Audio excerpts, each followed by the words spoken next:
Good morning and welcome from the BR24 newsroom. We're covering the Munich Security Conference today for its third and final day. And we'll dive right in now with the opening statement by Charles Michel, the President of the European Council.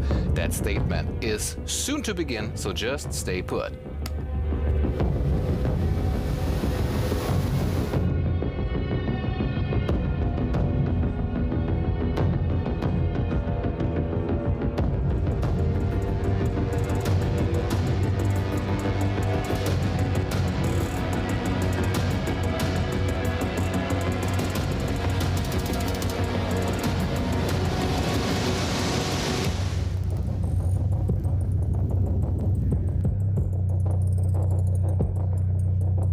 Ladies and gentlemen, please welcome on stage the chairman of the Munich Security Conference, Ambassador Wolfgang Ischinger.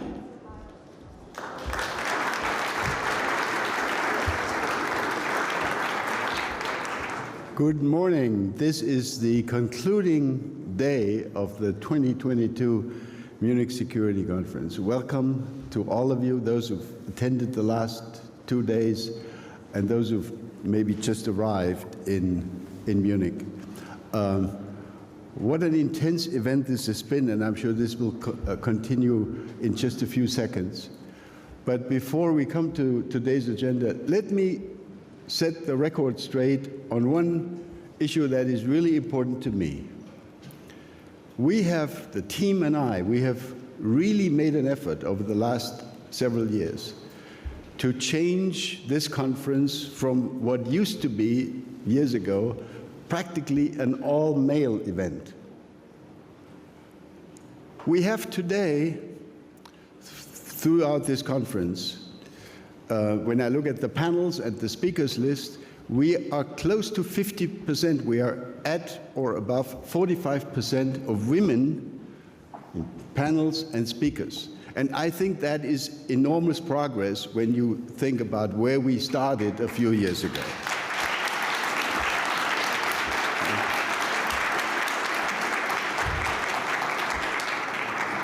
And I'm sure we can do even better going forward, and we will try very hard to do that. But I just want to say, and I repeat it in German for the German media, wir haben über 45% weibliche Panelisten und Redner in dieser Konferenz. Und wir haben damit große Fortschritte erzielt bei dem Versuch, diese Konferenz So we are doing what we can to make this conference as inclusive and diverse as possible. Issue.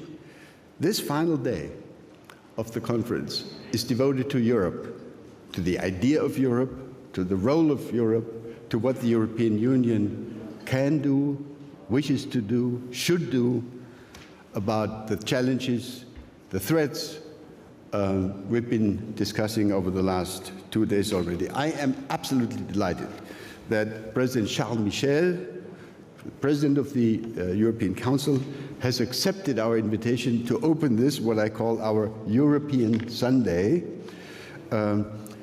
It's his first time to speak at the Munich Security Conference physically, in person, but it is not his first time ever, because he was among the prominent international speakers at our virtual event almost precisely a year ago, when Joe Biden and Emmanuel Macron and Angela Merkel and others spoke.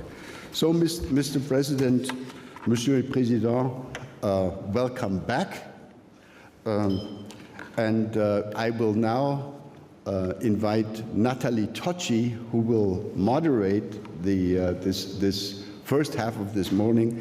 I will now invite Natalie Tocci to come up and introduce you and your role. Natalie, please.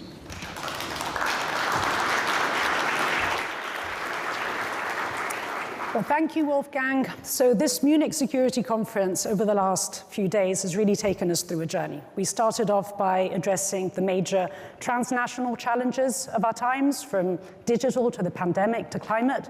We then moved on and really focused on the major geopolitical threats confronting us, of course, first and foremost, the crisis with Russia.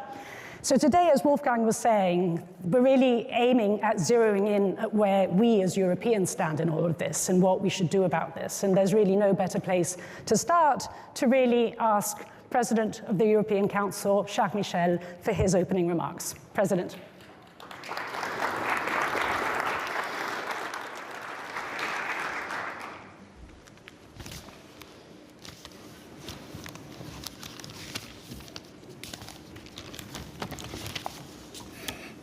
Monsieur le Président de la conférence de Munich, dear President of the Munich Security Conference, good morning.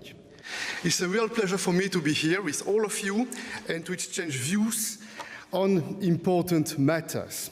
But first, allow me to recall the EU's position on the current crisis around Ukraine and Russia, along with a few additional elements.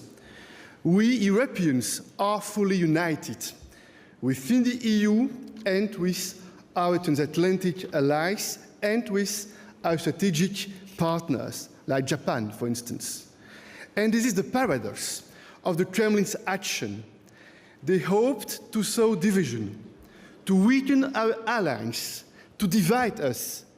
And in fact, they have done exactly the opposite. Our unity has been cemented, both within the EU and across the Atlantic. And this was crystal clear during our last informal meeting 2 days ago in Brussels, or in the last phone call together with Joe Biden and other transatlantic leaders on Friday evening. But of course, the big question remains, does the Kremlin want dialogue? A few days ago, their words offered a very, very small ray of hope, but their actions take the form of continued military buildup with serious incidents in the Donbass, including today. And we cannot forever offer an olive branch while Russia conducts missile tests and continues to amass troops. But ladies and gentlemen, one thing is certain. If there is further military aggression, we will react with massive sanctions. And the cost for Russia must be and will be severe, but let's be frank, it will be also a cost for us in Europe.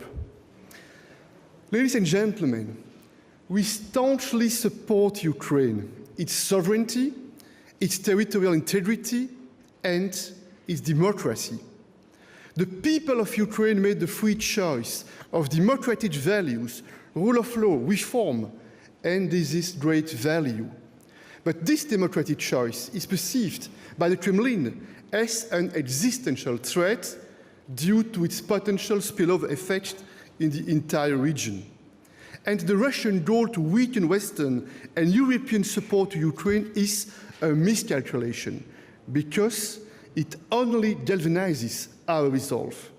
In the very short term, we have decided to mobilize 1.2 billion euros of macro-financial assistance to Ukraine, and I've proposed a few days ago to launch an international donor conference in order to shore up the macroeconomic stability of Ukraine and to support their economic reforms. But in my opinion, we should also deepen the political and economic rapprochement with Ukraine and together with the European Union. Ladies and gentlemen, dear friends, and dear High Representative, the EU is a much more powerful global actor than we think. Our strength is anchored in our prosperity, our economic power, and our capacity to use it in order to influence the world. In the last 2 years, we have taken major decisions to reinforce our global position. The EU is one of the 3 major economies and trading blocs in the world. And during the pandemic, we have taken critical decisions to reinforce our position. To shore up our economies, we took a historic leap adopting a massive recovery plan financed by common borrowing.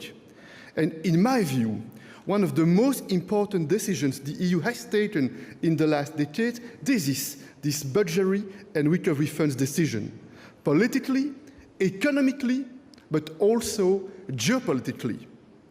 We also took decisive action on COVID vaccines, and we are the global leader in the cutting-edge mRNA technology. We also became the #1 exporter of doses while managing to import ingredients from several dozen countries.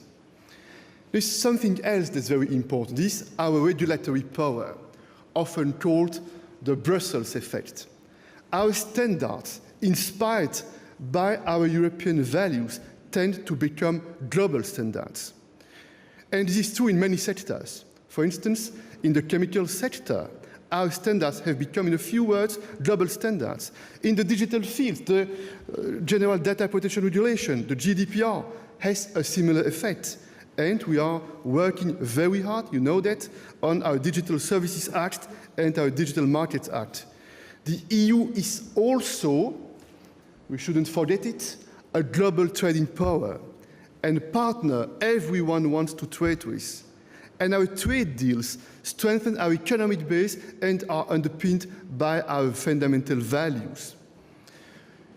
In 2019, we took a fundamental decision when we decided to become the first neutral continent by 2050. And this put us at the forefront of global climate action and climate diplomacy, and others followed. We are also the first major bloc to put forward a concrete plan to reach climate neutrality. This is called Fit for 55. Ladies and gentlemen, we are also trying to be very active in our neighborhood. Last year, with Western Balkan countries, we reconfirmed our commitment to the enlargement process, and we decided to adopt a €30 billion investment package for the region. We further committed to our Eastern Partnership, both politically and financially. And just a few days ago, we hosted our EU-African Union Summit in Brussels. This was a major event for our two continents. We agreed to renew our strategic partnership in a new spirit of mutual respect and shared values. Because there is something that's crucial. Africa's stability and prosperity is in Europe's strategic interest. And we are changing how we work with Africa in order to try to build together with them a new paradigm and mobilizing public and private investment to support Africa's development in key sectors like infrastructure, green energy, technologies, digital, and health. And we are renewing our strategic partnership and making a positive proposals to Africa as China and Russia compete with their own proposals and vision. But I'm convinced that our EU principles of transparency, accountability, governance offer the best guarantees to our African partners. Ladies and gentlemen, to exert greater influence, we need to be less dependent, and the pandemic has shed light on our strategic dependencies, which is why Commissioner Thierry Breton has just set out a plan to boost EU production of microchips, for instance, and reduce our dependency on foreign suppliers. But we are also over-dependent in another area, hydrocarbons. And our climate strategy is precisely meant to depart from fossil fuels, but of course managing this transition will be a challenge, a difficult one, both a competition and a geopolitical point of view. The EU has a powerful hand to play across our external relations in trade, development, competition, regulation, or migration, for instance, not to mention our common foreign and security policy. But we have the tools to be effective and the means to act. But too often, let's recognize that we act with a silo mentality. In my opinion, we need to be much more coherent. By linking our policies and tools and working more closely across sectors, we can and we will maximize our impact, and we will achieve our strategic objectives. Much has been said in recent months on the security dimension of the EU strategic sovereignty. And the current crisis with Russia has only confirmed what many EU leaders have been saying. First, I want to reaffirm it, the NATO is the backbone of Europe's defense, and Russia's attempt to divide has only reinforced the unity of the alliance. And second, this is also very important, strong partners make strong allies. And that's why the EU, together with the member states, we are trying to strengthen our capabilities. And we are now in this process of agreeing our European strategy compass proposed by the High Representative. We'll have in March an important summit in Brussels on this important question. We are also preparing a new EU-NATO statement that should be adopted very soon. Finally, one word on the global attack on our liberal democracies. Finalement, je voudrais dire quelques mots sur ce qui est peut-être l'enjeu, le défi majeur pour notre génération politique et certainement au sein des démocraties libérales partout dans le monde. Nous voyons bien qu'il ne s'agit pas seulement de mobiliser des moyens militaires dans des alliances de sécurité. Et cette crise avec la Russie met en lumière, ce que nous voyons depuis plusieurs années déjà, cette pression parfois de l'intérieur, souvent de l'extérieur, sur les institutions démocratiques. Internal but also external pressure in democratic institutions. There is pressure to come back to transparency and our principles. We see what challenges we are facing, and for us, representatives of liberal democracy, I can say that for decades we've been fighting for freedom, for our values that we share with others. But how do we respond to authoritarian systems now that do not have regard for the rules of the international order, who just decide to use military force and hybrid force, for example, cyber attacks that attack our friends and partners? And that surely is a historical and moral responsibility for all democracies in the world. And so in order to live up to that challenge, I believe that we need to act in three fields. We have to act swiftly, and that is difficult because democracies, of course, require debate before we make a decision, while authoritarian systems can make decisions very quickly. They can just play with the lives of their citizens. They can manipulate them. They can manipulate opinion-forming processes, while we have to be very committed. So we have to get faster and at the same time stick with our democratic principles, because this is at the core of transparency and trust and confidence. But we also need unity now. And in recent weeks, we have seen that President Putin strengthens the ties we share with each other in the West, because we have shown that we act in unity and that we act in a coordinated fashion. It's something that we haven't seen to that degree in recent years. And we also need to become more coherent. Our actions need to be coherent.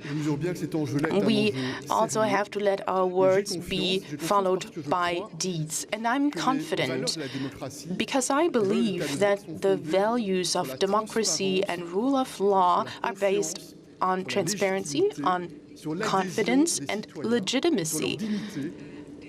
They're based on the support that we receive from the citizens and on their personal convictions. And it is precisely that's what makes the difference between democracies and other political systems and systems of government. And this is why I believe that the democratic systems and freedom will finally prevail. Thank you very much.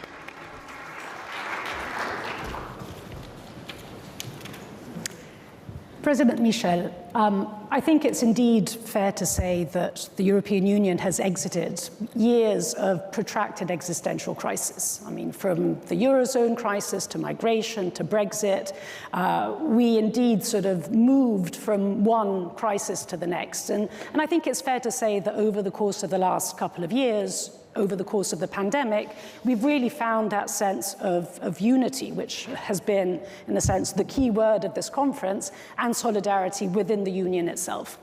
However, if we look ahead at the weeks, the months ahead, we can imagine a number of challenges that will put that unity to test. Now, let me perhaps ask a couple of questions and then we'll turn to the floor. And the first question that I wanted to ask you is really focusing on energy and climate. So indeed, climate, the European Green Deal, has been a major source of unity up until now.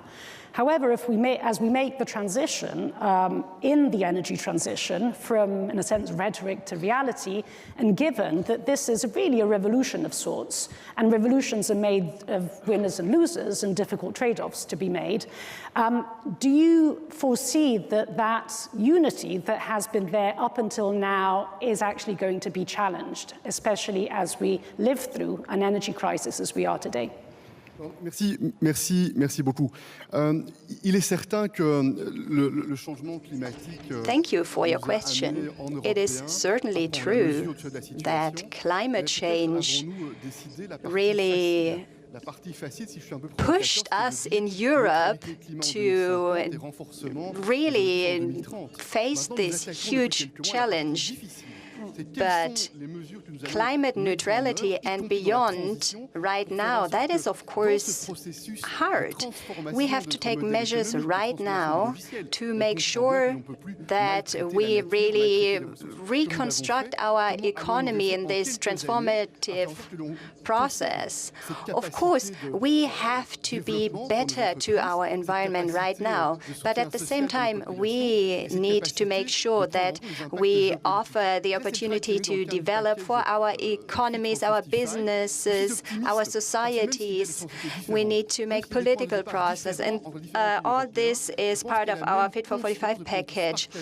And I think all European countries have different starting positions, but we are all committed to serious progress. Of course, the crisis around Russia and Ukraine illustrates that there's a true need to become more independent. We do want to become climate neutral, and we will need fossil fuels for a while still. Yet we are able to diversify, and we can work with other countries that want to help us push this diversification. Qatar, Algeria, Norway, the US, of course.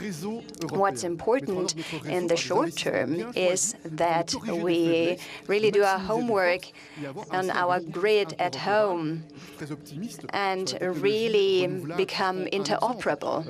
And I must say that I'm quite optimistic when it comes to renewable technologies. Think, for example, about offshore wind power. This is one example where all European countries can do their part and make important investments. Unity to test, which of course is that of sanctions.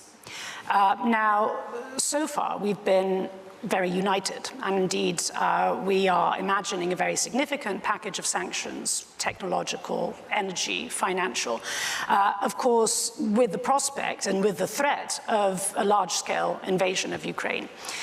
If that large-scale invasion does not take place, if we're talking about an attack, an intervention, an invasion, which is below, whatever that means, the threshold of a large-scale invasion, can you imagine that that unity, again, is going to be put to test? And then perhaps if I can connect this to another point that emerged yesterday, particularly with President Zelensky, that put on the table the idea of preventive sanctions. Do you think that that is something that the EU should consider, and there could be a rallying and sense of consensus around that notion? Yeah, maybe one first element. The unity is never spontaneous at the EU level, and this is very legitimate. This is very normal. That's why it's so important to exchange views, to try to share the same level of intelligence, the same level of information, and to make sure that all the member states are aware about what are the sensitivities across the EU. Point one. But this is the responsibility to make sure that we'll be able to decide together. And I would like to to insist. We have worked a lot the recent days and weeks with the member states, with the Commission, with the High Representative, with the like-minded partners, in order to prepare the different possible scenarios. And we want to be prepared for all the possible scenarios, because indeed, we could face a massive military aggression, but there are also other possible options.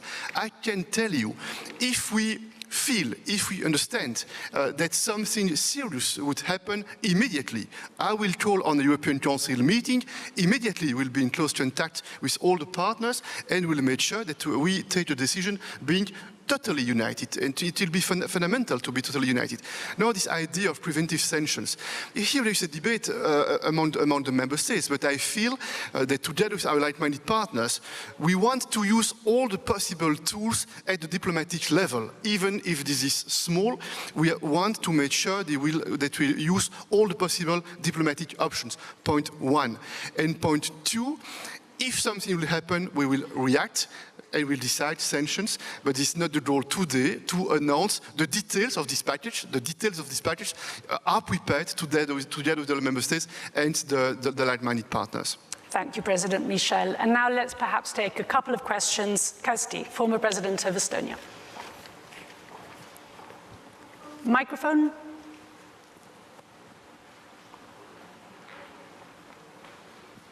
Thank you. Indeed, Kersti Kaljulaid, now also promoting Yes Forum for Ukrainian accession to the European Union. I have a question to you, Charles. If my French did not fail me, then you just said that you believe that free democratic Europe will always win, and I share your deep conviction. But of course, we need to also act. Believing alone will not help us. And I have a question to you. Shouldn't we, and are you ready personally to make an effort to gather support to the idea of offering Ukraine kind of an emergency invitation to start discussions with the European Union on accession to the Union? It would give the Union a unique chance at this extremely difficult time to gain some advantage. Right now we are very united but very reactive to the situation. And it would fast forward Ukrainian hopes. It will support the morale of its people facing maybe a war. And it would also demonstrate Vladimir Putin that his strategy is massively backfiring by fast forwarding Ukrainian possibilities in the European Union. Thank you. D'abord, moi, je partage totalement l'opinion selon laquelle, si nous voulons agir de manière intelligente, avec plus d'ambition, I believe that if we want to be smart and have greater geopolitical ambition, we need to act in a way, in exactly this way. So make sure that Russia's attempts at destabilization backfire. That's my first point. I personally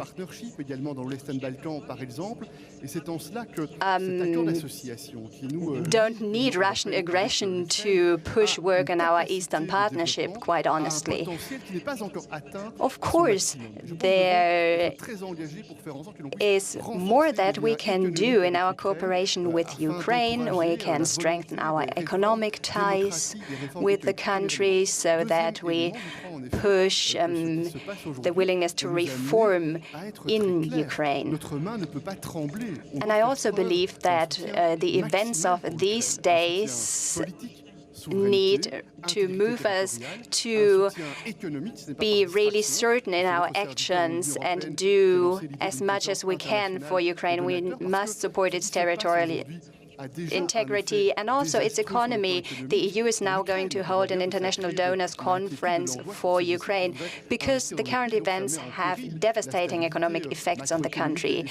It is difficult now for investors to invest in the country, and that, of course, leads to economic instability. So you can be sure that we will support Ukraine here together with all member states, and we will strengthen our ties here.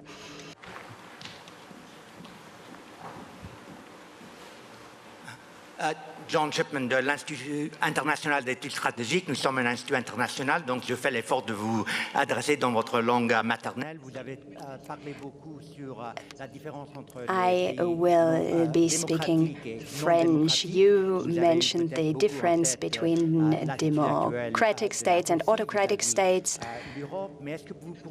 Maybe you were thinking about the antagonism between Russia and Europe. Maybe you could say a few words about the EU's geopolitical stance vis-à-vis China, especially as EU parliamentarians are now being sanctioned personally by China just because they spoke up on freedom and human rights. It's important for the EU to engage with the rest of the world and also with the countries which do not have exactly the same political model. For instance, what we did with Africa, what we are trying to do with other countries in the world is very important because this is the occasion for us to try to spread our values, to defend our interests.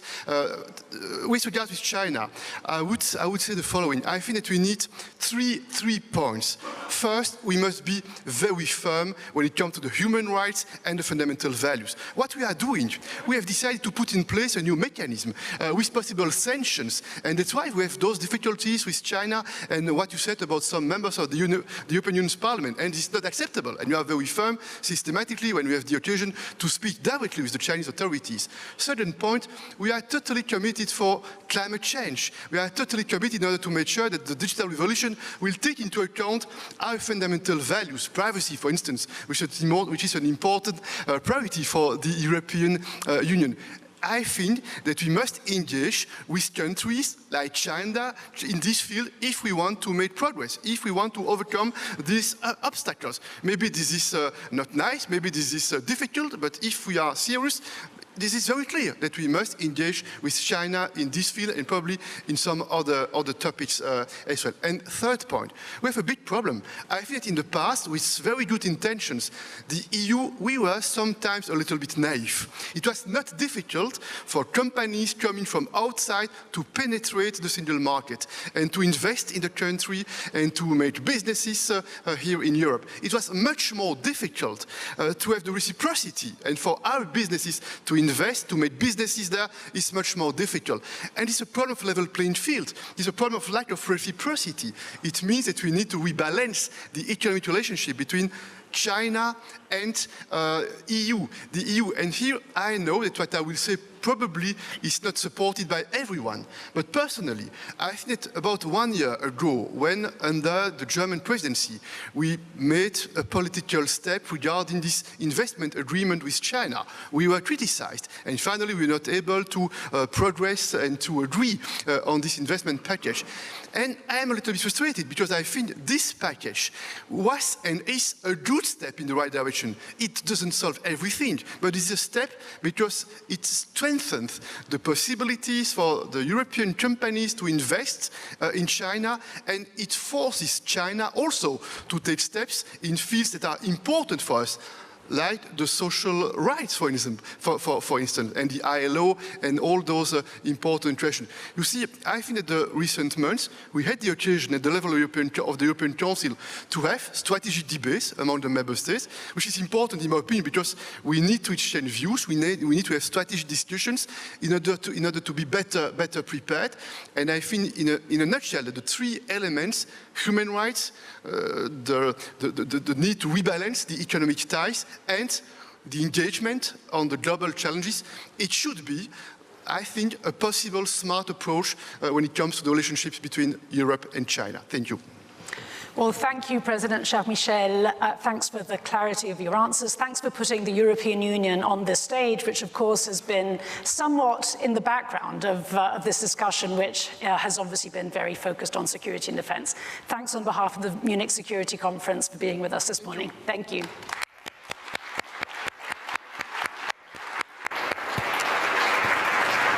And now, please, here at the Munich Security Conference. So it's actually about Europe and the future of the European Union. And live with us now is Clemens Fehrenkotte, our correspondent for Southeast Europe from Vienna. Clemens, the plethora of current crises actually demands a united Europe a strong Europe, maybe even a global Europe.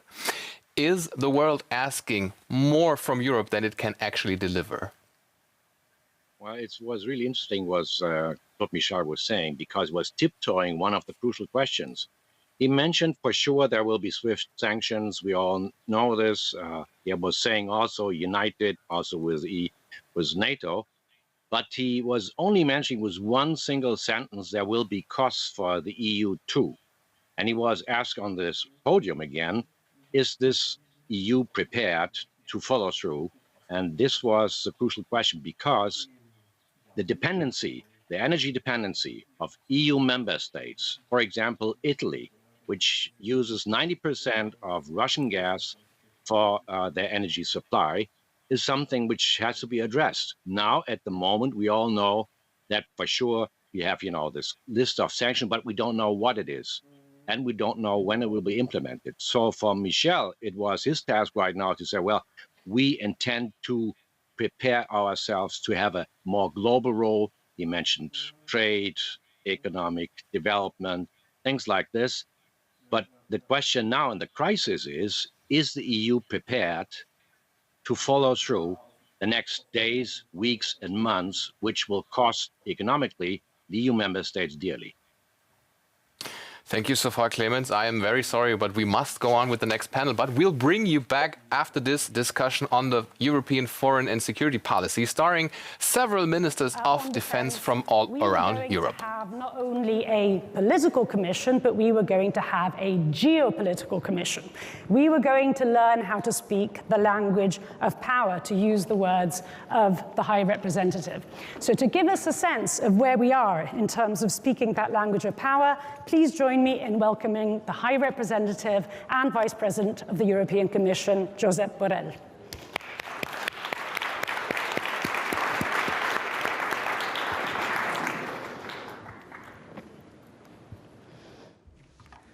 Well, thank you very much. Well, look, I'm sure that we are going to discuss a lot of urgencies about Ukraine, about Bosnia, the Sahel, Iran nuclear talks, and sharing this panel with Ministers of Defense, I'm sure we will talk also about the strategic compass, EU-NATO relations.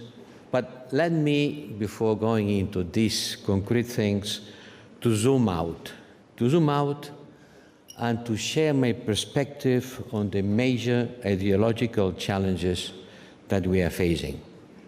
30 years after the end of the Cold War, we are facing a determined effort to redefine the multilateral order.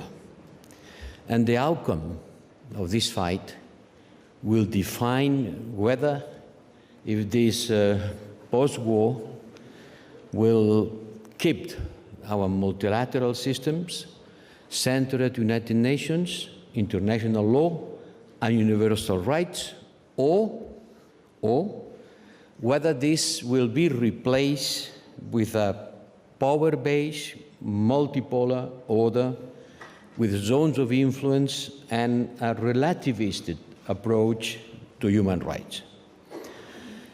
These days, everybody is talking about the battle of narratives.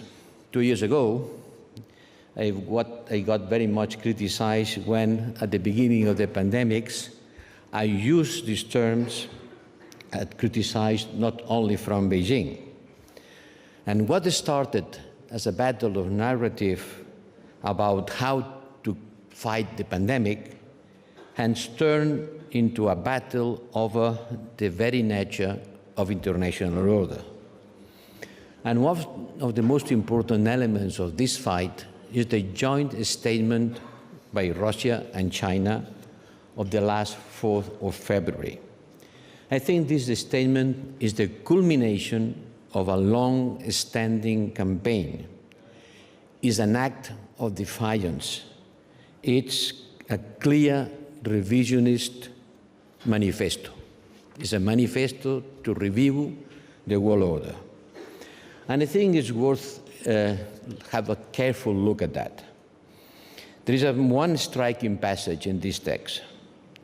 Russia and China stand against any attempt by external forces to undermine security and stability in their common adjacent regions.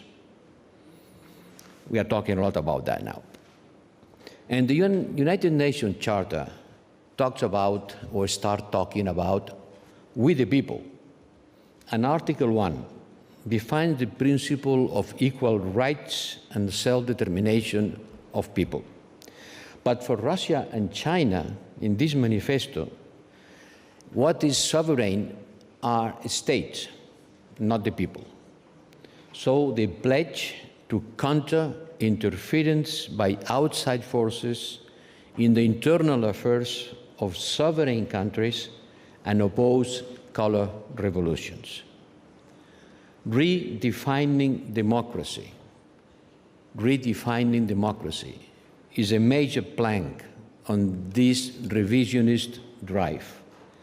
They talk about genuine democracy, and adding adjective remind us the Soviet times when communist regimes were talking or being told as people's democracy or organic democracy in Franco's Spain. Democracy, they say, should be implemented to suit and to fit national conditions. And we are told that China and Russia, as major countries with long-standing history and culture, have profound traditions of democracy rooted in thousands of years of experience of development of democracy. Russia has thousands of years of experience on developing democracy. And when President Biden organized the Summit for Democracies last December, China released a paper with a telling title. China is a democracy that works, arguing that the ultimate criteria for judging a democracy was whether it produces results or not. So it's not whether it is based on the consent of the people expressed on free elections, but by the result they deliver. I think this is not a semantic discussion. It's a deeply political one. We can see every day in multinational organizations a battle about the universality of human rights. And authoritarian powers, and not just Russia and China, seek to relativize the notion of individual rights, making them subject to local and culturally determined limitations. There is another frontier in the battle that we are living. It is the battle of standards. Set in United Nations and other fora on new technologies such as data or surveillance software, it is of vital importance that these standards continue to reflect universal values. It's not an exaggeration to say that those who set the rules will rule the world. And if the Europeans, who love to talk about the Brussels effect, will not be a leader on setting technological standards tomorrow if we are not a leader on developing technology today. And we have to be very much aware of not losing this leadership. There is a much discussed Russian attempt to redefine the European security order. And this is another front of battle. This is the series of front lines that we are facing. And the real question is what to do in front of them. Allow me to point three tracks. First, we have to prepare for a long haul and be ready to see that what we call technical and legal, at the end, is political. So when we say that we want to defend the United Nations system, the OSCE acquis, and the universality of human rights, we must understand that all this begins with defining the terms, and we have to uphold the meaning of these terms. Second, we must realize that the main targets are not Western governments, republics. The targets are what we can say the swinging states at global level. I mean Africa, Southeast Asia, and Latin America, and the Middle East. This is not about defending Western values. It's not about defending the West, but upholding shared principles that underpin common security and promote collective goals. And the big issue is what kind of model will follow these swinging states that today are hesitating between following the democratic system, our system, or a more authoritarian one, because they are being promised that they will get better results. But I think that the message of democracy is a message that resonates globally.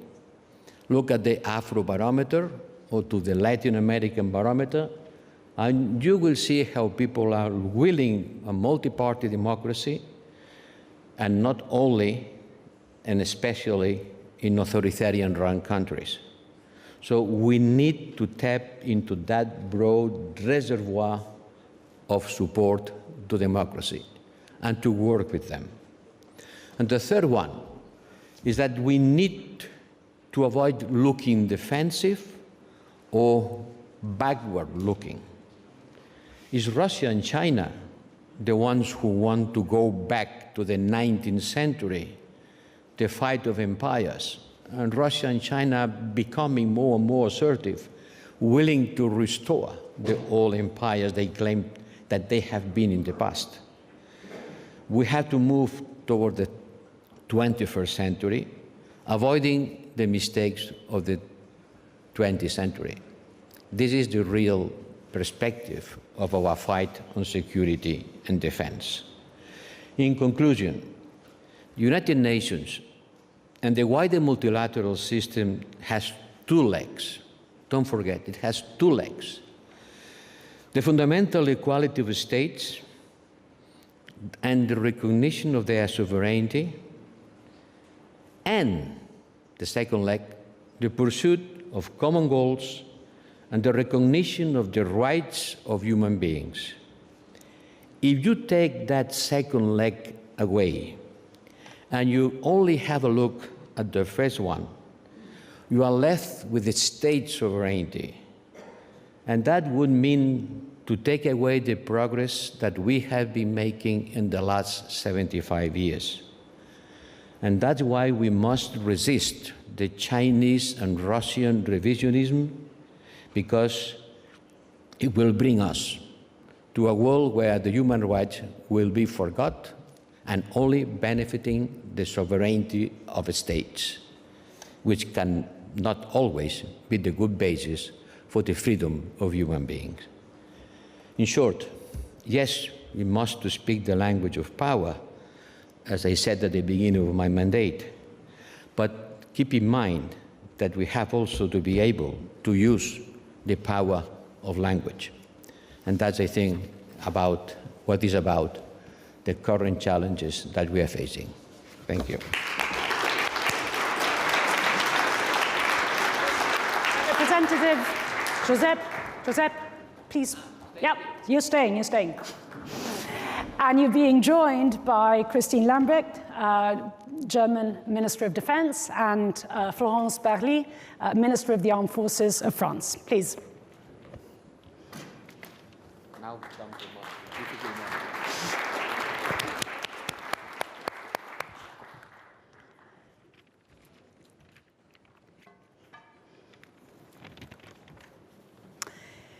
So, High Representative, let me start by probing you a little bit further. Now, Europe, and it's often said, the European Union is made through crisis. And in many respects, you know, the last couple of years have been a crisis that, as we were discussing with President Michel, the European Union has actually made an opportunity of. Now, today we are confronting the greatest crisis, security crisis, on a continent for decades. And so the question really for you is, to what extent are you going to be using this as an opportunity to build a stronger European security and defense? I mean, is the strategic compass really the appropriate answer for the nature and the magnitude of the threat that we're facing today? Or shouldn't we be thinking more, perhaps, wouldn't it be perhaps even more geopolitically consequential to engage in the kind of ideas that we were discussing in the previous panel of doubling down in terms of our support for Ukraine? Well, both things are not contradictory.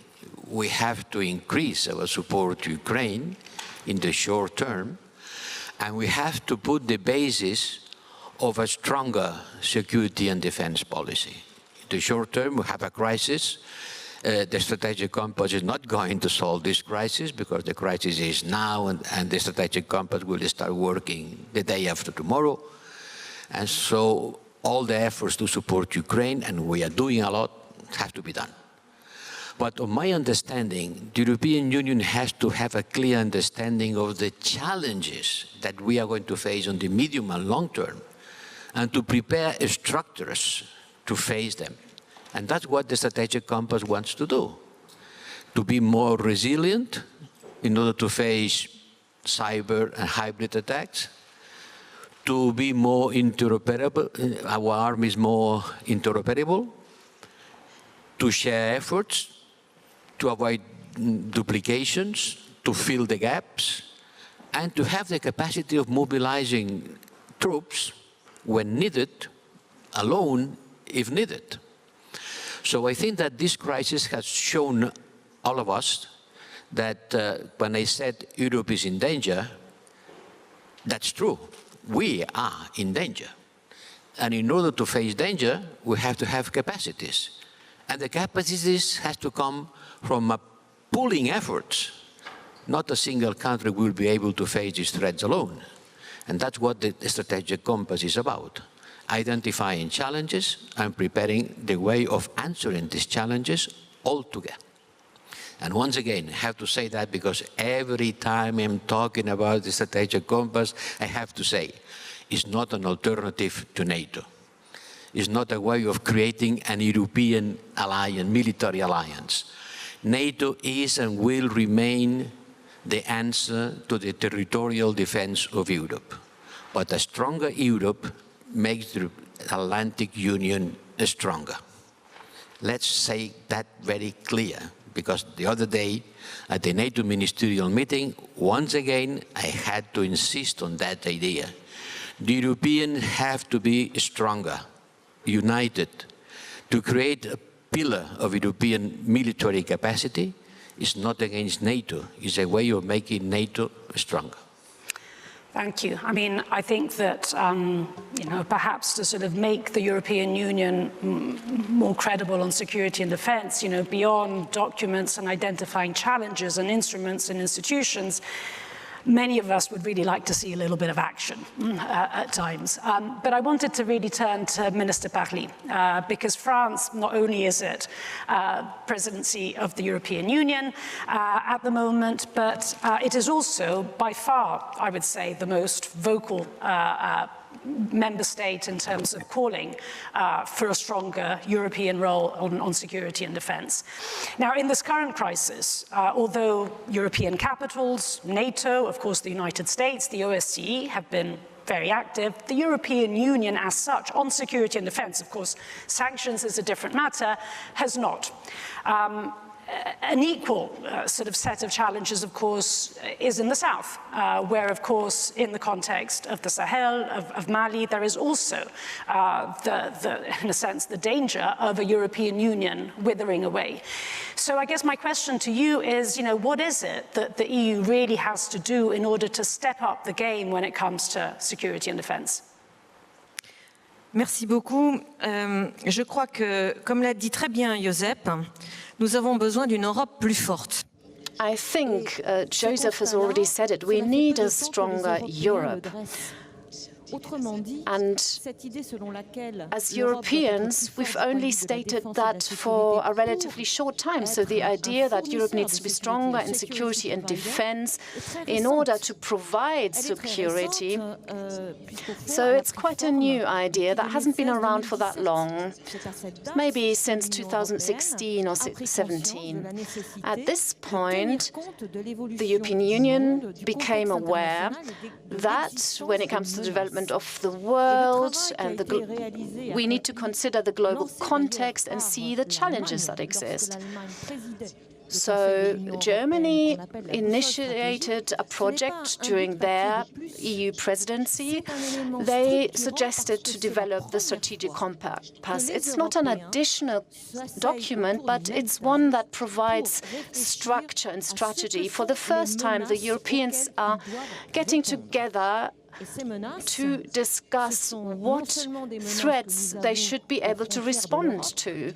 And it's not just about threats at the borders of Europe. And I think that's what's new.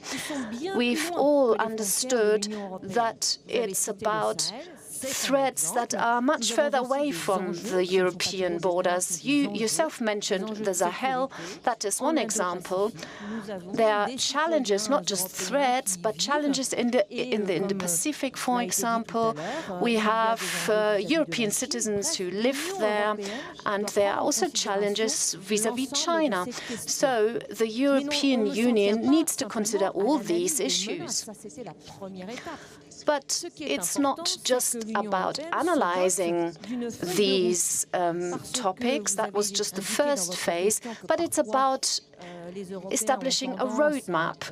You mentioned it in your question. The Europeans tend to talk a lot and to produce lots of paper. But the truth is that today the Europeans are busy finding the tools to be able to act. And the strategic compass will be one step on the way. It recognizes that the EU has a mandate. We have policies and missions, executive and non-executive missions and tasks. But as Europeans, we also have the responsibility to be resolved. If we can do it, that we get engaged, for example, in the Sahel zone. And surely you will ask me how we will continue our mandate. So we've given ourselves the tools to be able to act via the European channels with the EUTM, for example, but also via European countries who are determined to act. We have the task force Takuba, and with all these elements, we are forming a method. And I think the Europeans have changed their methods. So it's a paradigm shift. We've shown that we are actors and not just talking. I could talk about that much more longer, but I'd like to stop here. He's over there, yeah, when there was another high representative that really, before we had strategies and sub-strategies and action plans and what have you, that really put in place a number of really quite ambitious for that time EU missions and operations. And at times it feels like we've kind of lost that capacity of immediate reaction, of immediate action. But let me turn to Minister Lambrecht. And now your coalition government has indicated as part of the coalition government agreement the 3% goal. So defense, diplomacy, development.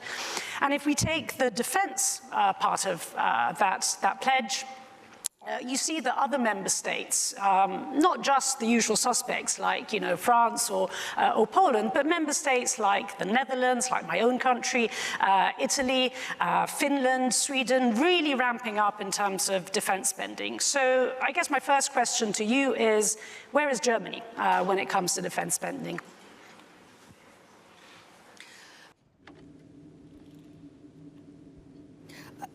Ganz klar muss gesagt werden, dass Deutschland alle seine clearly that Germany is living up to all of its commitments within NATO and within our missions that we contribute to, MINUSMA or EUTM. We can fulfill the commitment we took on. And that's an important message we want to send also, especially to our allies and also to the EU. Wherever we make an obligation, make a pledge, we stick with it and we are prepared accordingly. Just recently, we were able to very quickly reinforce our forces in Lithuania significantly to almost 1,000 service members, and that happened very fast because we had the capacity to do that. But of course, as defense minister, when it comes to having further tasks, potentially I'm hitting a limit as well to get the financial resources I would need. And so that's why it's important then we embark on that path in Germany to increase our defense budget. And that's a path that in the coalition also is very much apparent for me, because if I'm willing to engage, if I say that we are a reliable partner, then I have to make sure that the resources are available. I listened carefully to what Federal Chancellor Scholz said yesterday, 2 days ago. He reaffirmed that, and that also gives me support when it comes to entering into budget negotiations, and we will continue on that path. We will be a reliable partner. We will stick to our obligations, to our commitments, and create the prerequisites to that, and continually, gradually increase our defense spending. Of course, this is not simple. It's not easy to implement that politically in a situation where we also have to tackle other challenges. The pandemic, for example, it costs a lot of money, and the climate crisis needs to be tackled as well and costs money too. This is another ambitious goal we set ourselves. And so in this overall situation, it is crucial that we have to take a closer look at the comprehensive approach that we also agreed on in the coalition agreement.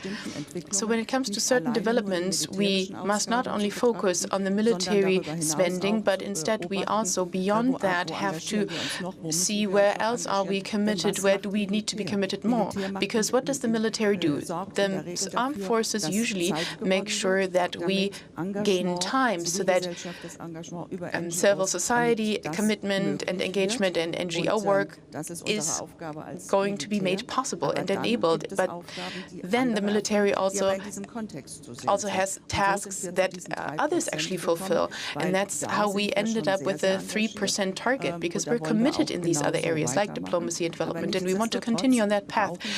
But nevertheless, we still need that security and safety for those who want to engage. And that's why we need the right appropriate military prerequisites. Thank you.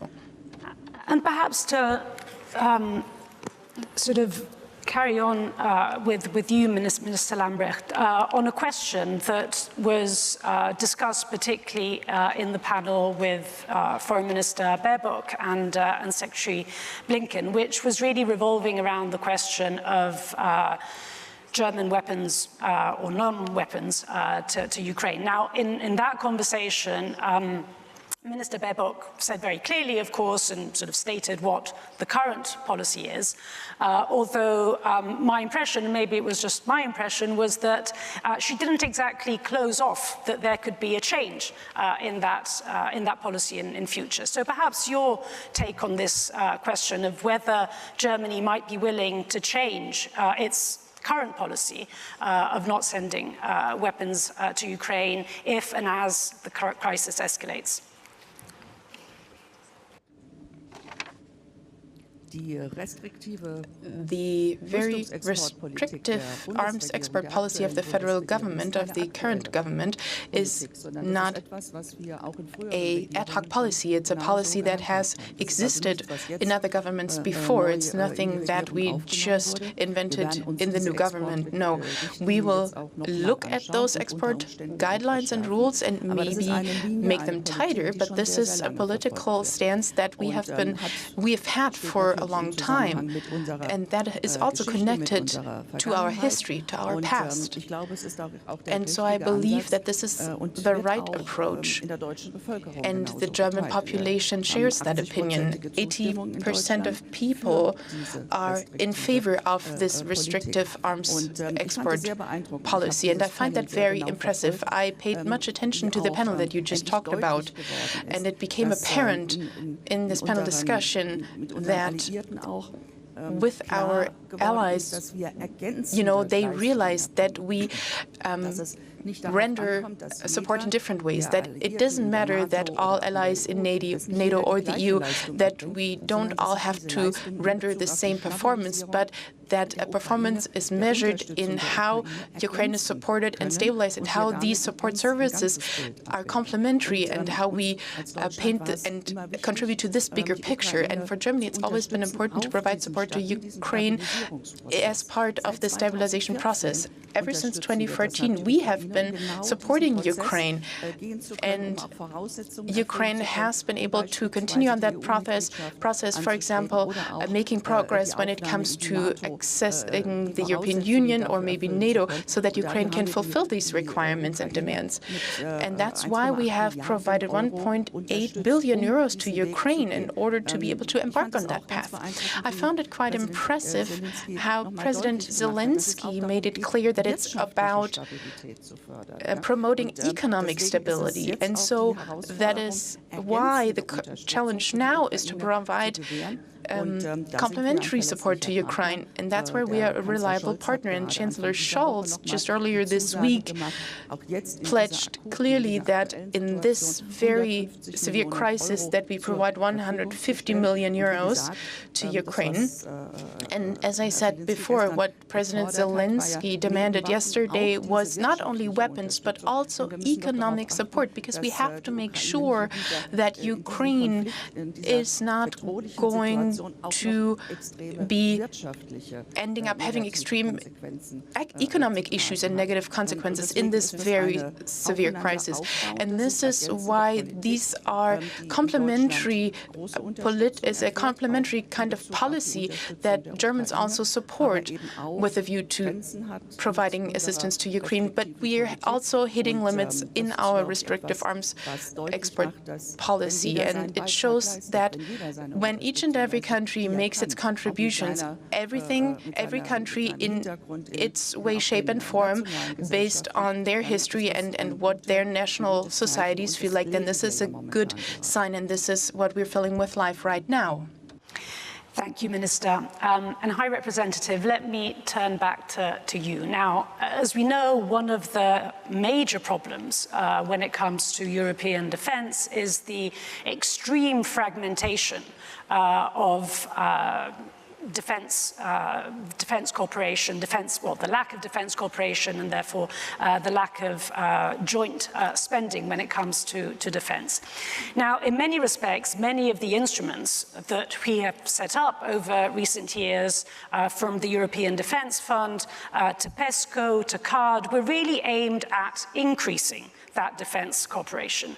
However, if you then look at the figures, you actually see that not only has that defense cooperation not been increasing, but it's actually been going in reverse mode. I was looking at the figures a couple of days ago, and the last available figures that are from last year show that national investments in defense have gone up from 80% to 90%. And this has happened as I said, those instruments have been put in place. So what is it that we can do to actually really reverse this trend? I mean, why is it that all of these documents and instruments that we're setting up are really not up to the task of what we're trying to achieve?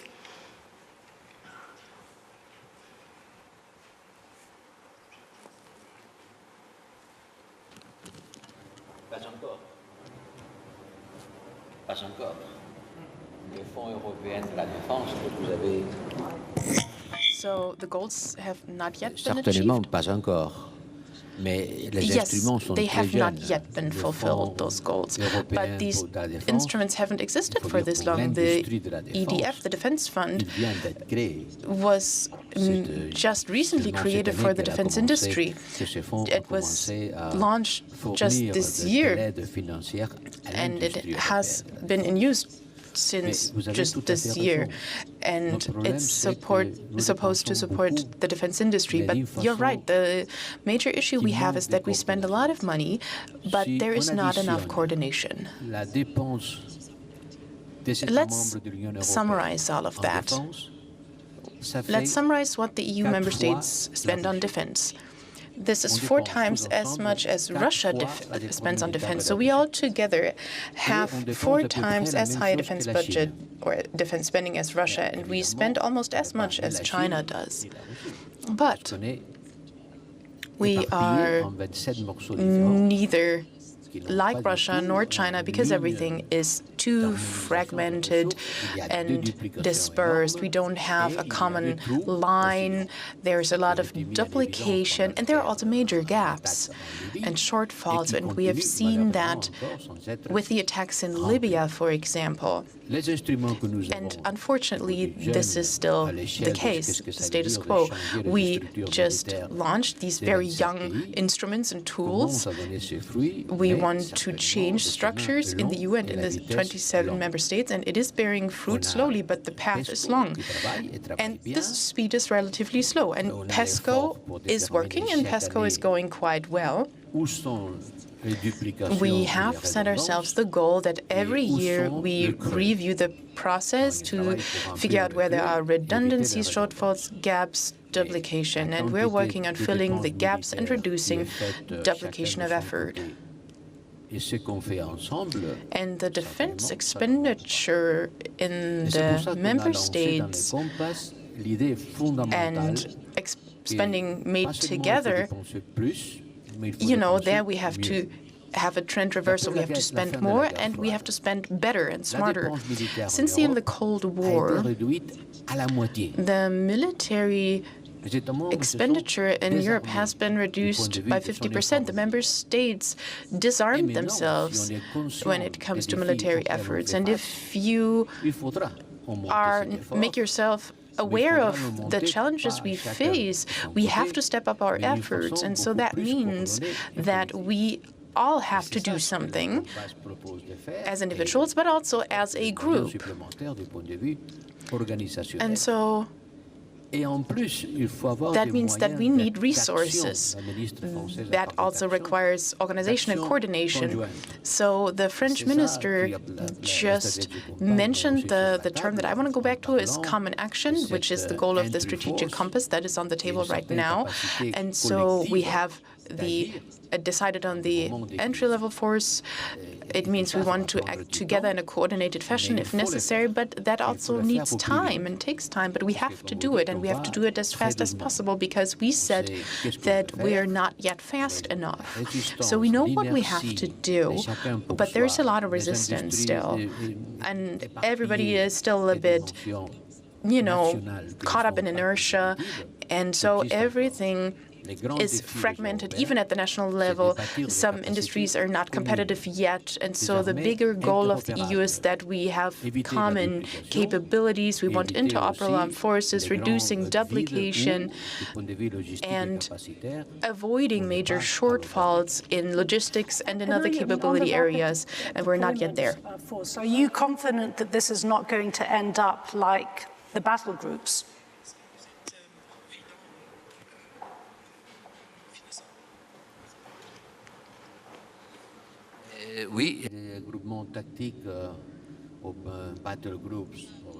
Was die Battlegroups angeht, concerning the battlegroups, I have to say we have not deployed them yet, and what we present now is a bit different. So the mission, the operation, governs the capacities we need or the capabilities we need. We can't always have all capabilities ready for any mission. No, each mission requires its own capabilities, so we have to have a modular approach, if you will. We have to choose the capabilities that fit the respective mission. And so that's the major difference to former projects. So if we were to keep combat units ready all the times that have to go into various kinds of missions, then that wouldn't be the right approach. We are rather in favor of a modular combination of combat forces that have to exercise together, of course, so that you can at any point in time make sure that these capabilities can be pooled and deployed so that we can tackle any kind of mission that have different characteristics. Sometimes you have to provide airport security, sometimes you have to assist in conflict settlement, or sometimes it's a combat mission, and so you need various capabilities and capacities that have to be available. But they also need to be adaptable according to this modular principle I just talked about, and the ministers have agreed on that.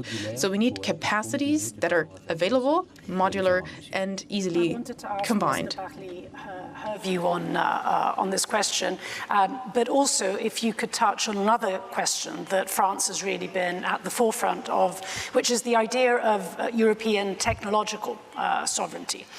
And again, here we see a mismatch between where we would like to be and where we are today. I mean, you know, particularly if we think of the defense side of this, we see that in Europe we're well below the 2% in terms of research and technology spending that we would like to see. In fact, we're at more or less half that level.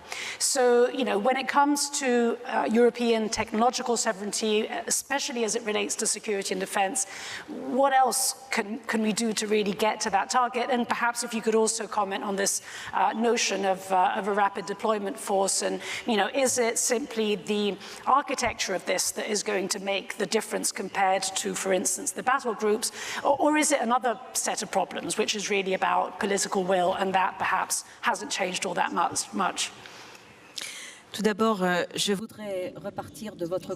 Well, first of all, I would like to go back to your starting question on the defense budget. Of course, we must not fool ourselves. If you look at the question, at the numbers, Europeans invest massively in national defense capabilities, and that is a good coincidence, because a Europe of defense is building on just that and rests on that, just like the transatlantic alliance.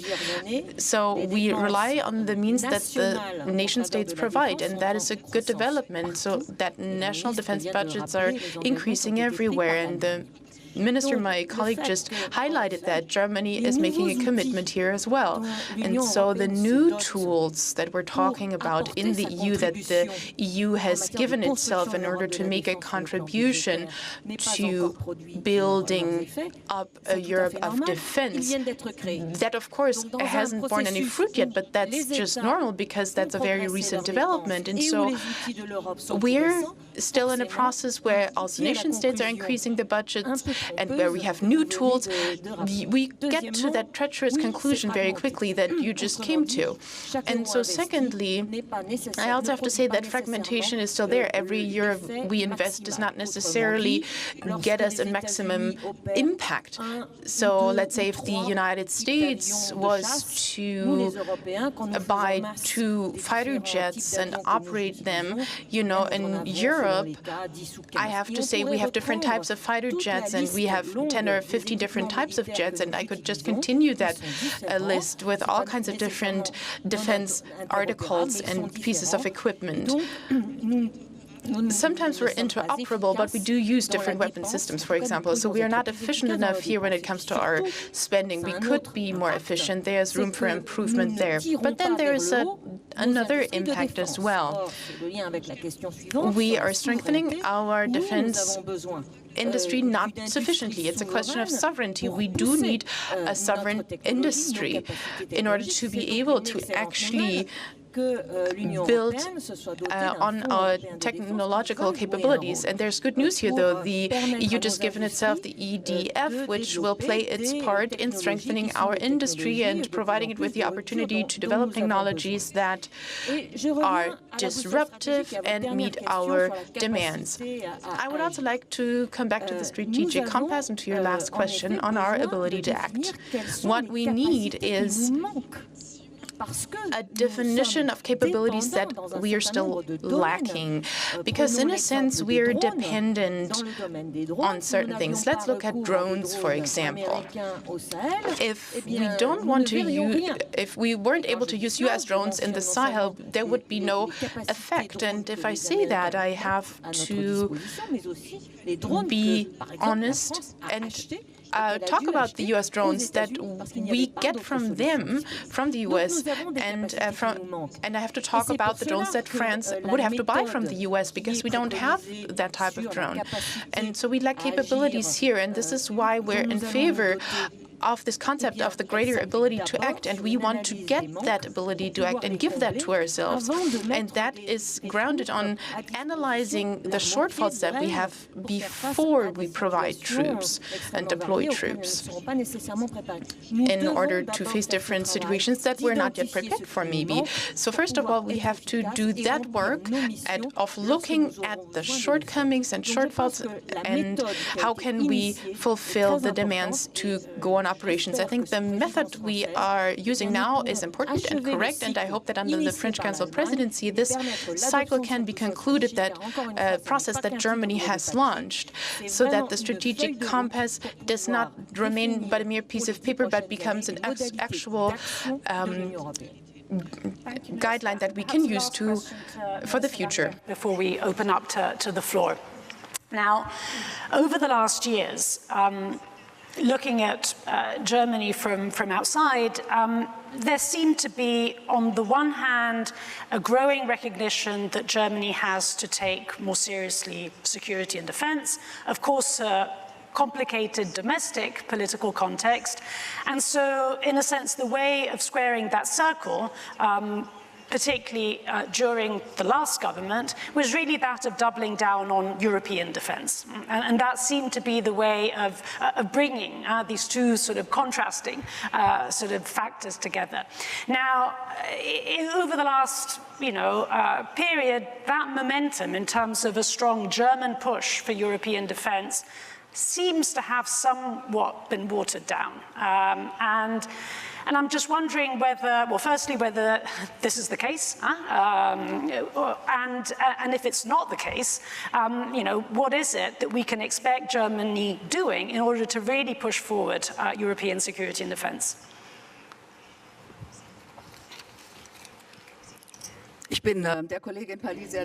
I am very grateful to my colleague Florence Parly for saying that the initiative for the strategic compass came from Germany during our council presidency. That was very important to us. We discussed how we can have common security and defense policy in Europe, and this is just the way to go. And we are just as committed to this path. This is why we are working in this process towards the compass. It is discussed at all levels, and Germany is very active in this progress. But we are a military that is part of an alliance. So a large part of our military spending goes towards the alliance, and that matters to us, and we don't intend to change it. But of course, we do have a certain responsibility and tasks beyond that, and those need to be defined at a European level. That is what is expected to us. And of course, we can really forge synergies if we do it well. For example, we build capacities at European level, then NATO can benefit as well. That is what we are doing. Of course, I only have one single set of forces and resources, and it is important to use those well and efficiently. And that is what drives our every action. We started the Eurodrone, for example, with Italy, France, Spain, and Germany.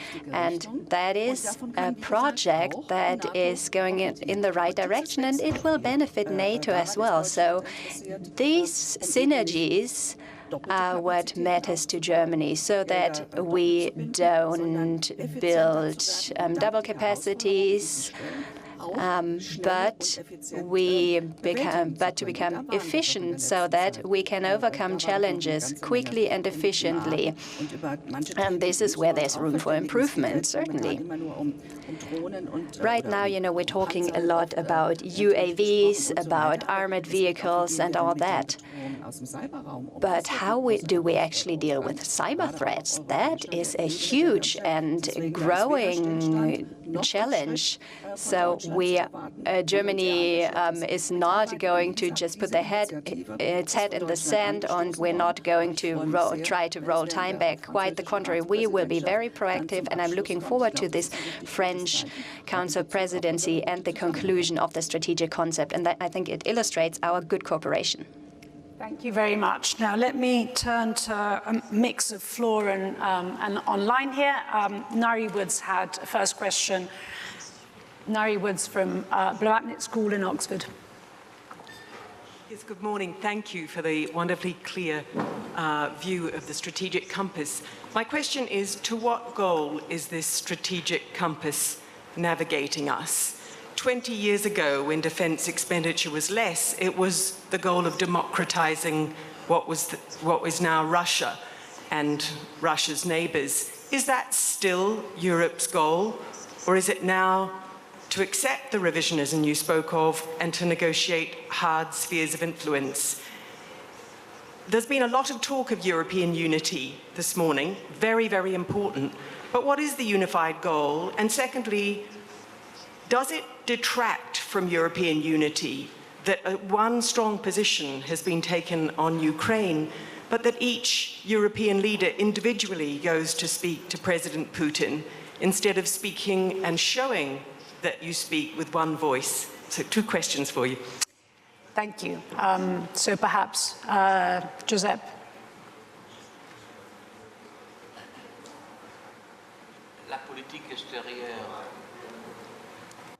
La politique extérieure reste une compétence des États membres. Foreign policy, of course, is a national responsibility. So, of course, every state has its own international relations, especially in times of crisis. But that doesn't mean that we don't have a common foreign policy. Before we introduced the euro, we all had our individual currencies. Now we have a shared currency, which is unified, and, it's the only currency we have. But in foreign policy, we are in a phase where we can do things together, but we don't have one uniform policy. So there are things that we do together, but each member state has its own policy. That is just the way it is for now. In the case of Ukraine, we can't say that we don't have a policy we share.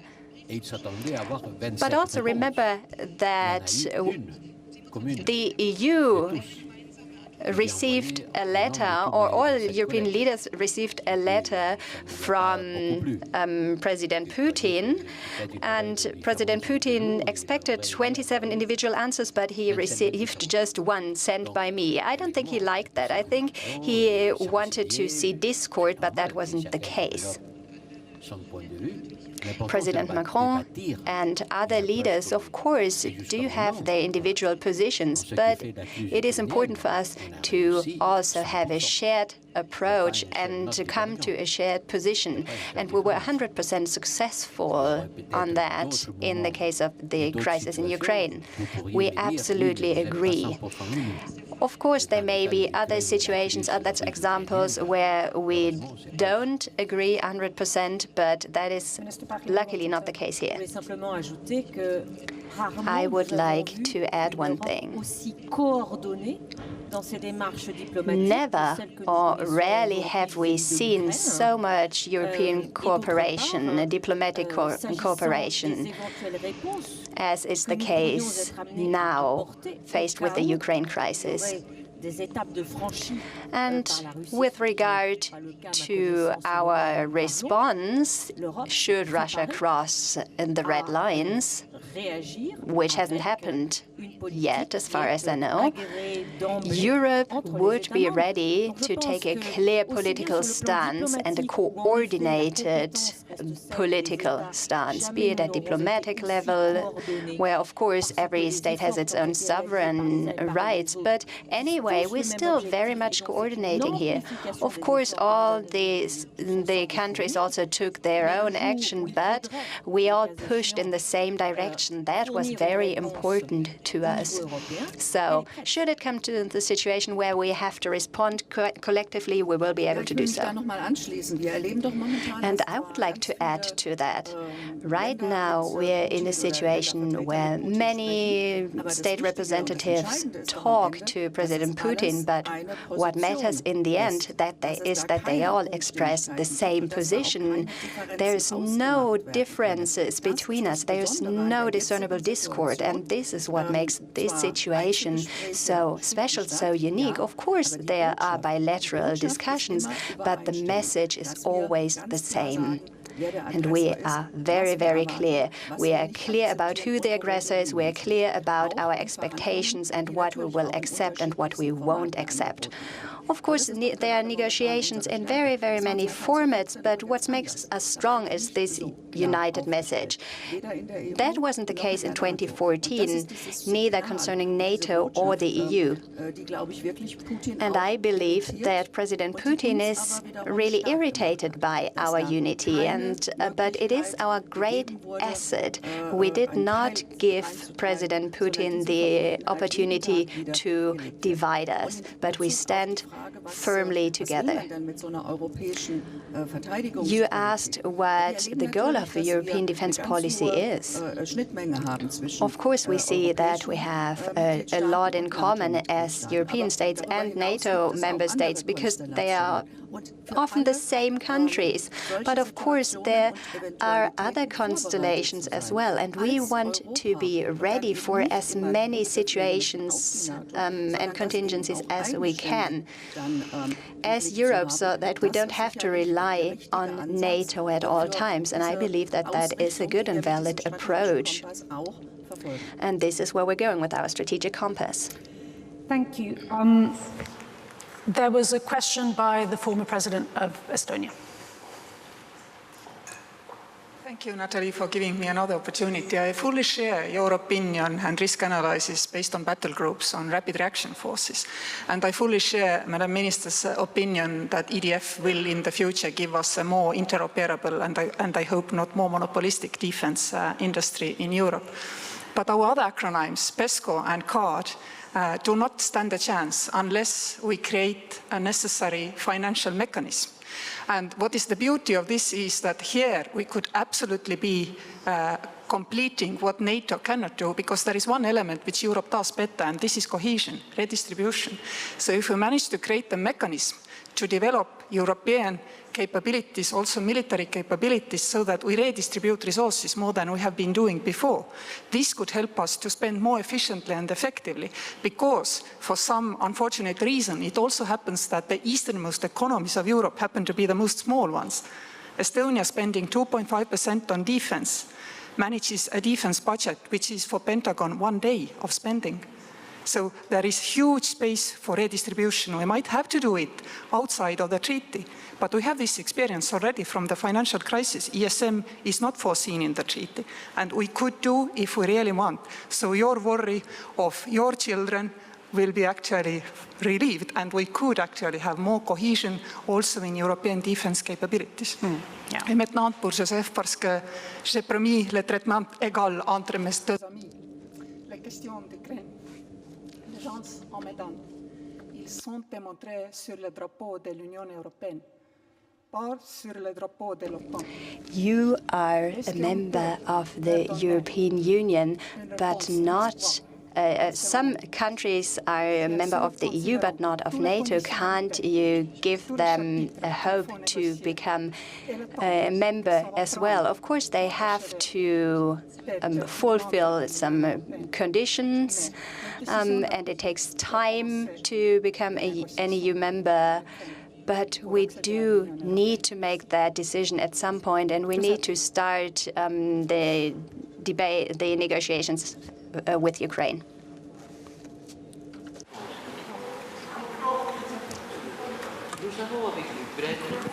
Microphone. Nous avons avec l'Ukraine l'accord d'association le plus complet qu'on a avec aucun autre pays au monde. Et les liens que cet accord d'association nous permet de bâtir sont très profonds. We coordinate a lot with Ukraine, more than with any other country, and we have an association agreement as well. We've been supporting Ukraine financially since 2014, when Russia annexed Crimea. 17 billion euros. That is quite a lot of money. And now we are pushing for the implementation of necessary reforms in Ukraine so Ukraine can increase its resilience against external pressure. That means that our cooperation with Ukraine is truly comprehensive. There's no country where we spend more money and where we have stronger ties in all areas. Because Ukraine is our neighbor geographically, we have strong historical ties, and we share many things in common. So we need to continue on this path. We need to strengthen our ties and enable Ukraine to carry out the reforms it needs. And of course, there's a lot of work to be done for Ukraine, because the reforms have not been concluded yet. So Ukraine is working hard, but it is still quite a long way from success. And it is a step-by-step process, really. We want to build something together. That is our intention. And the agreement we have with Ukraine is helpful, and we'll take it from there. EU step towards Ukraine at the moment would be incredibly consequential geopolitically. I mean, let us not forget just how consequential geopolitically the deep and comprehensive free trade agreement was. So this is really the moment to show that we're there, I think, for Ukraine. But Minister Lambrecht, let me turn to a question here on the screen from Noah Barkin. So what is your vision for the German military's future role in the Indo-Pacific? And can we expect more deployments like the frigate Bayern?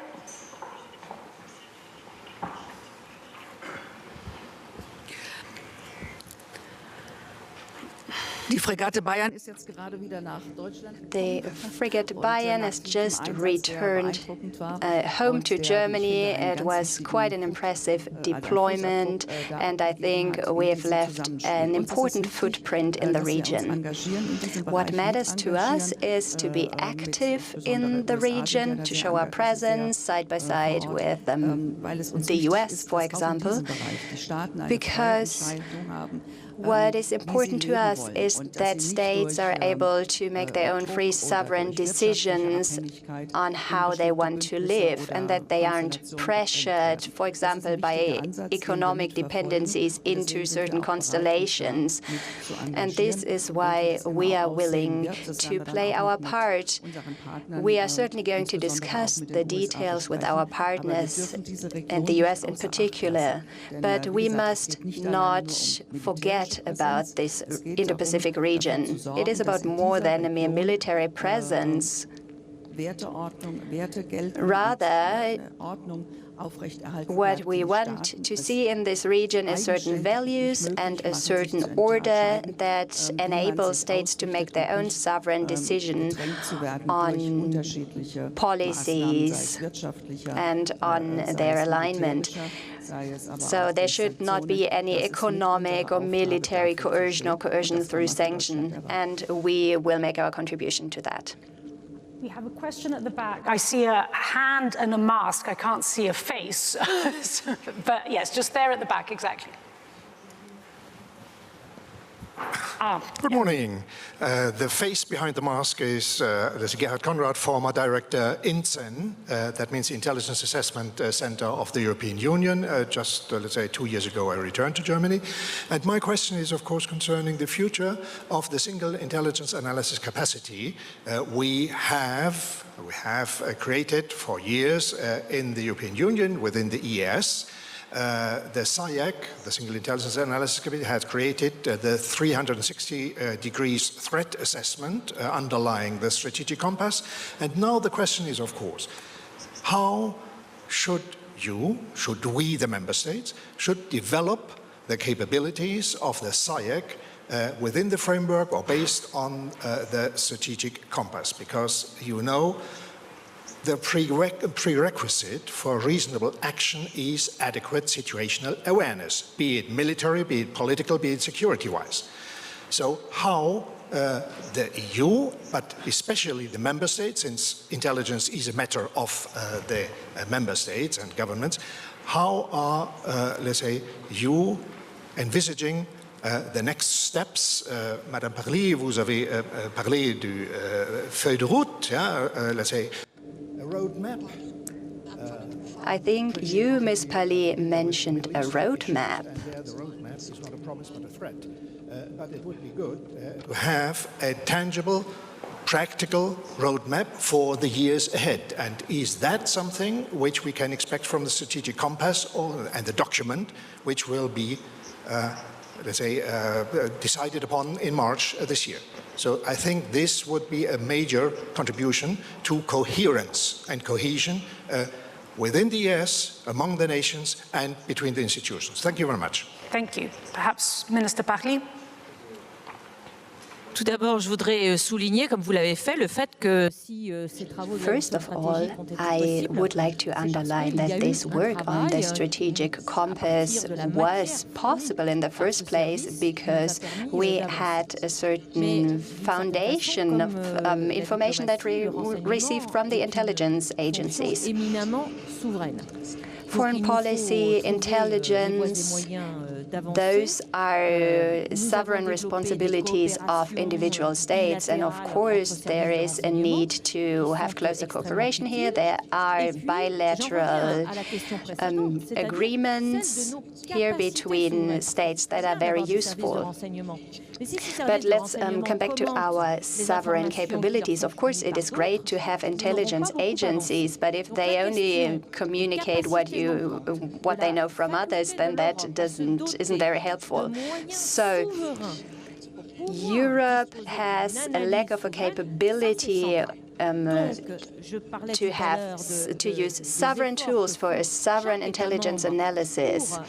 I talked about the efforts by every member state to improve their capabilities on intelligence, and I believe it is important for the member states to have their own intelligence capabilities and then build mechanisms to share the intelligence, depending on how the intelligence is classified. And I think we're moving in the right direction. To come back to this question, but let me perhaps slip in another one for you from the screen here.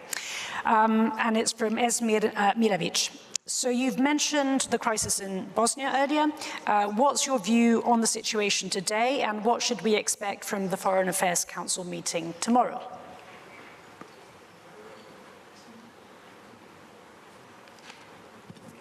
Oui, vraiment, la situation en Bosnie The situation in Bosnia is certainly worrying, more worrying than ever. It's never been easy But now there are really centrifugal forces to be felt. I discussed with President Asabska to remind him that we need to get together for discussions, for talks. The leaders of Zabrska and others have to find an agreement to implement constitutional reform and other reforms that are necessary.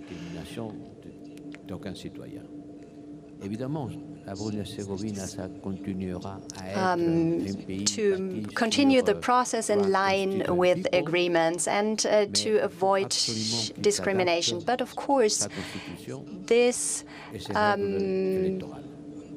process of continuing the constitution and the electoral process will be a long one.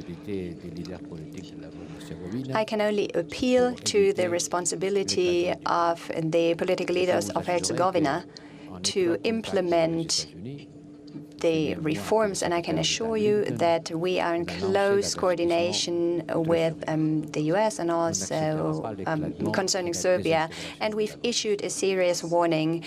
We will not accept a dissolution of this republic. Representative Burrell, Minister Lambrecht, Minister Pachli, I think this has been a wonderful discussion of how, as European Union, we can prepare for the crisis of tomorrow. And in the meantime, let us hope that even of the crisis of today, we do what it takes to really meet the threat that we're confronting. Thank you very much.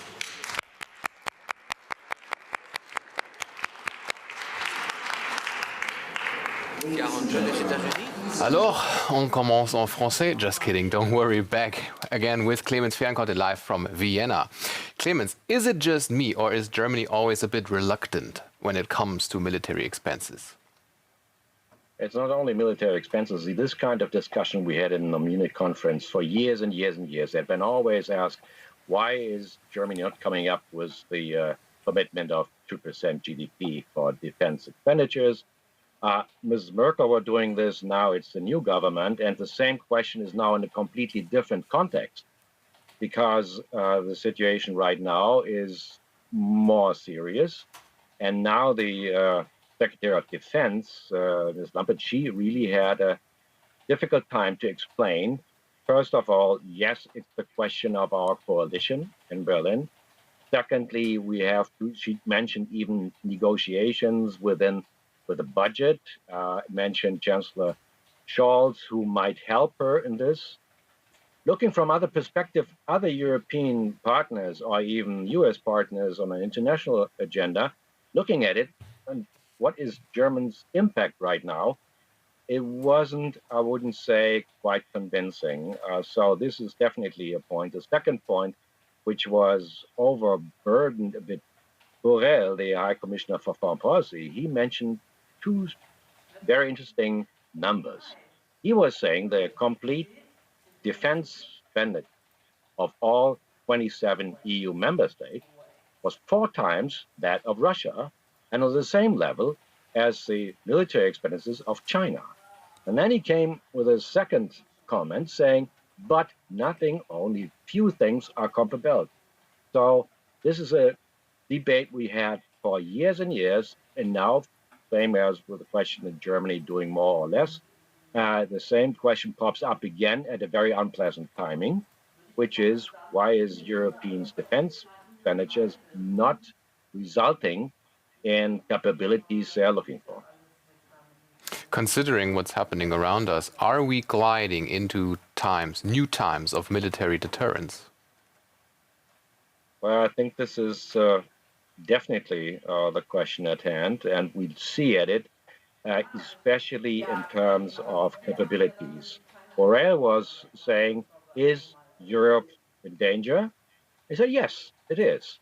And the second sentence he was immediately putting after this, that Europe is in danger, was saying NATO is he said, yeah, there's no alternative to NATO. It's been the answer of security to Europe. So the question of deterrent is a completely different now. And deterrence capabilities right now is provided by NATO. Most of the EU member states, as we all know, are members of EU too. But this capability of terms of deterrence is coming up very fast. Does Europe need a joint army? No, definitely not. That was the first idea, between France and the common western part of Germany in the 50s or so was unfortunately lifted. No, that's not on the card. Everybody knows that there is no alternative EU army or armed forces replacing or being put on the same side as NATO. That's not the case. What they're looking for is what I mentioned was defense expenditure. So all the EU member states are putting more or less a substantial amount of money of their budget into armament, into capabilities, but this is not finally coming up with a result. So this is something which we are focusing on. The French Ministry of Defense was mentioning that too, saying, well, for example, Euro drones, they had to reply on these drones when they were when basically their movement in the Sahara, saying we had to buy American drones, so we don't have them. So this is the way they intend to go, but it's really a long way to go. I think that's also a question here, a stronger military stance or presence of Europe. Could that have prevented the Russia-Ukraine crisis at all? Because von der Leyen yesterday, the president of the European Commission, yesterday she said, it has to be clear that Europe is willing and ready to react. Maybe one could think a stronger military presence would be a clearer sign, at least for someone like Vladimir Putin, instead of always saying, beware, there will be severe consequences. We're not telling you exactly what kind of consequences, but they will be pretty heavy. What do you think, Clemens? I think this is not a single answer available to this. It's a really chain of political reactions of the EU and also the West, so to speak, since 2014, since the invasion of Crimea. And when I'm talking, well, we employed sanctions. That didn't work. This kind of instrument right now, with a confrontation at hand at the moment, isn't convincing, obviously, Russia at all. So the thing is, the political consequences for not reacting, not basically getting to grips in terms of more military capabilities.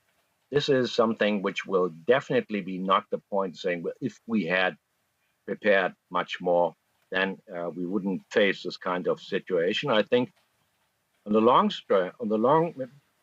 strategic goal, if you look at it, of the EU and Russia, they're quite opposing, saying if you, and Burrell mentioned it, by the way, a very good speech this morning, saying about the redefinition of what's democracy.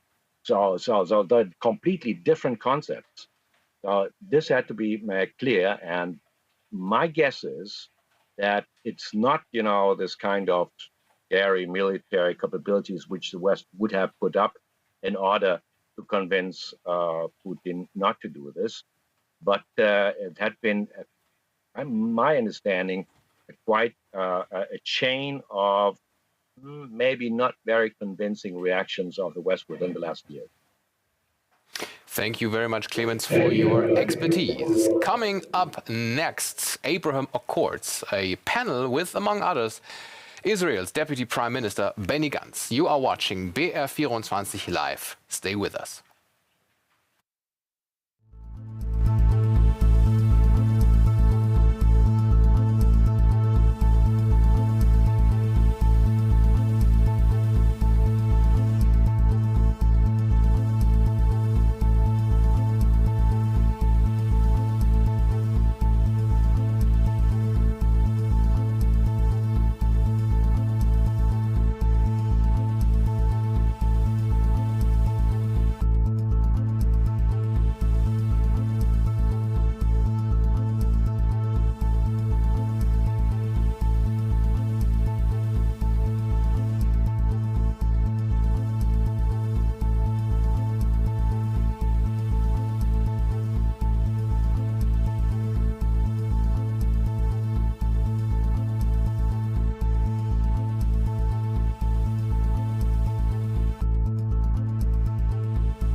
Was ist jetzt der Plan? Ich verstehe es nicht ganz. Welcome back to BR24 Live's coverage of the Munich Security Conference. And now there are two things happening at once, and we try to squeeze our head in. Both the panel discussion Back to Elysium, Fostering European Cohesion, and the Abraham Accords, Piece by Piece, which is what we are starting with now. And welcome to our town hall. Town hall on the Abraham Accords. 2 years ago, we didn't have a member of the Israeli cabinet present here in Munich due to an upcoming election in Israel, if I remember correctly. Yeah. I'm sure Benny Gantz remembers it. You know. Exactly. So as part of our program, we had a town hall on Palestine with Prime Minister Steyer speaking and quite a few Israelis in the room, including a young member of the Knesset. And Charlotte Knobloch was also present. And we had a fascinating discussion. Today, we are delighted to welcome Benny Gantz, Deputy Prime Minister and Minister of Defense of Israel, who will start off our town hall in a moment. And we are also delighted to welcome Dr. Anwar Gargash, Diplomatic Advisor to the President of the United Arab Emirates, who will speak via video, and Undersecretary Abdallah bin Ahmed Al Khalifa of Bahrain.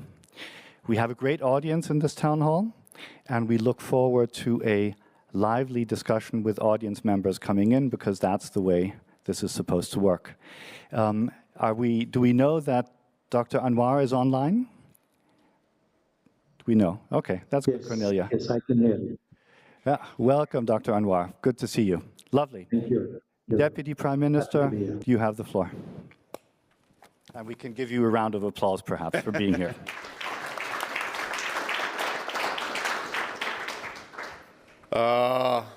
Good morning, ladies and gentlemen. Ambassador Ruga, thank you very much for your kind introduction and hospitality. These are significant times for global peace and for stability in the Middle East.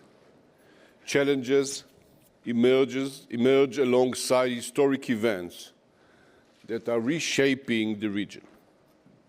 Partnerships are being built between leaders. Peace is forged between countries, and friendships are made between people.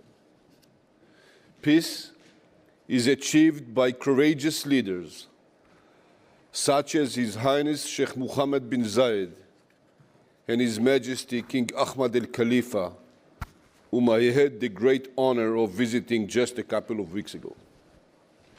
It is also led by leaders such as King Mohammed VI of Morocco. I will never forget the collective prayer we held in the synagogue in Rabat, praying for the well-being of the king, and at the same time, praying for Israel's peace and security. I carry this prayer with me here today. This is the time to thank the previous US leadership and former Israeli Prime Minister Netanyahu for achieving the Abraham Accords, and to thank the current US administration and European partners who are assisting Israel in expanding and deepening ties with partners in the region and for investing in the security of the Middle East. We are opening the gates of the Middle East to cooperation that will strengthen our economies, spread innovation, and contribute to a regional stability and security.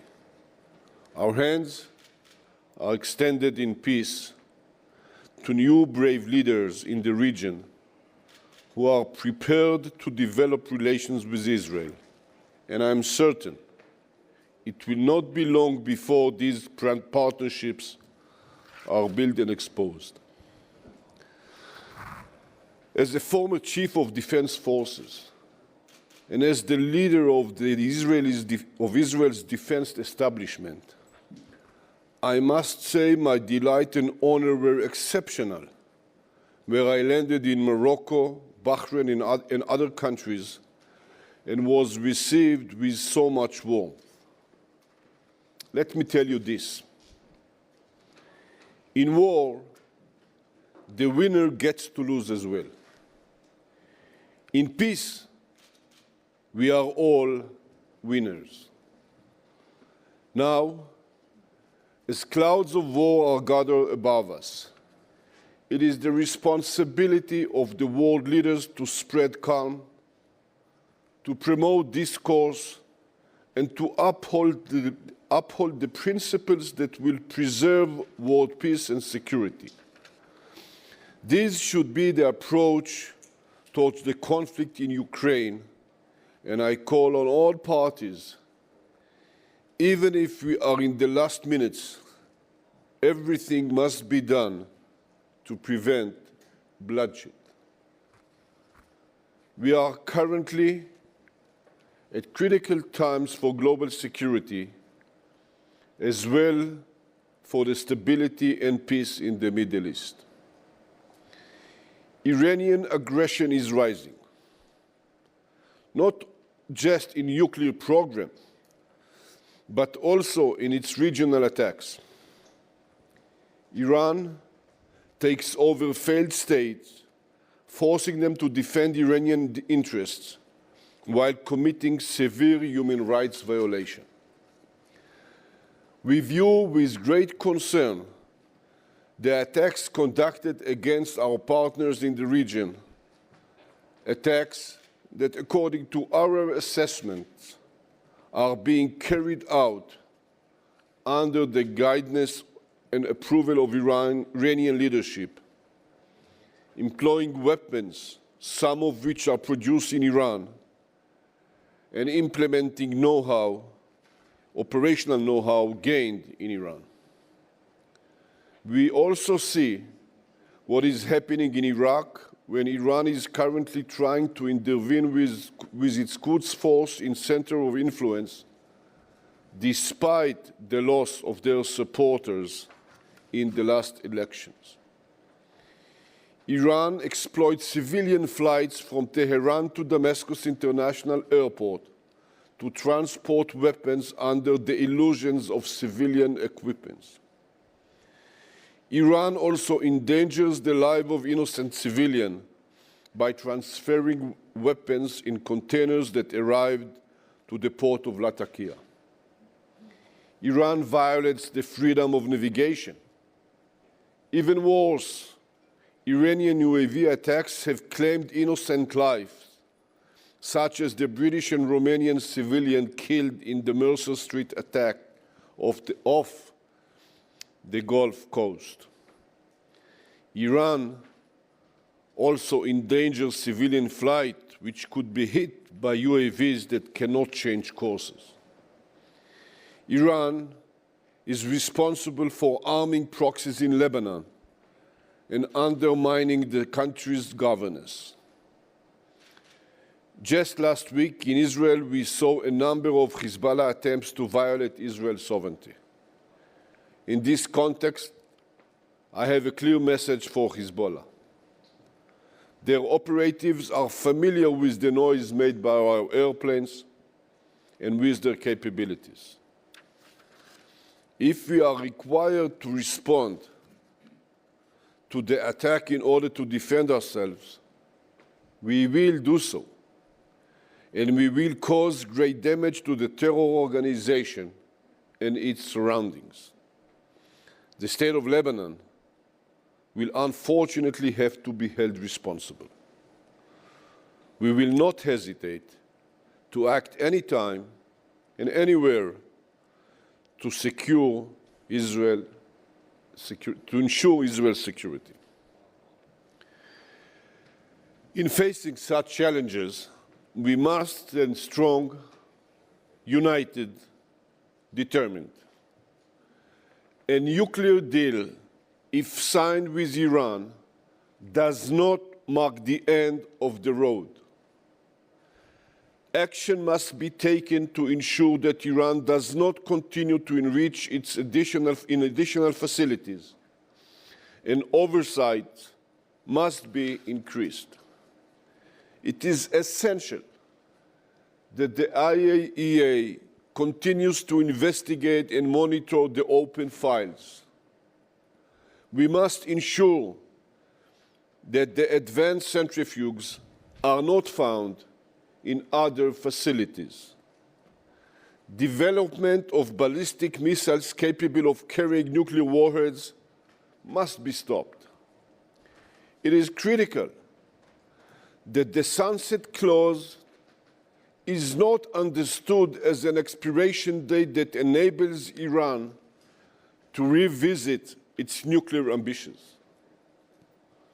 All steps must be taken to ensure that Iran never becomes a nuclear threshold state. The world must never come to terms with it, and Israel will never come to terms with it. Distinguished guests, in 1987, US President Reagan arrived in Berlin. From the Reichstag building, he saw a graffiti spray painted on the Berlin Wall that said, "This wall will fall, for it cannot withstand faith." We as leaders have a duty to believe in peace and partnership between our nations. It is imperative to bring down the walls between us. The stronger and more united we stand as partners, the more we cooperate in facing challenges, the greater peace, stability, and prosperity we will enjoy. We must strive for peace for our people and security for our countries. Thank you.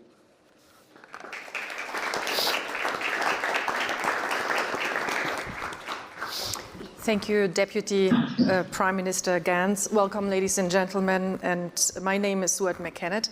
I'm the Washington Post international security correspondent, and I'm happy to welcome you all here and our viewers online to the discussion with the title Abraham Accords, Piece by Piece.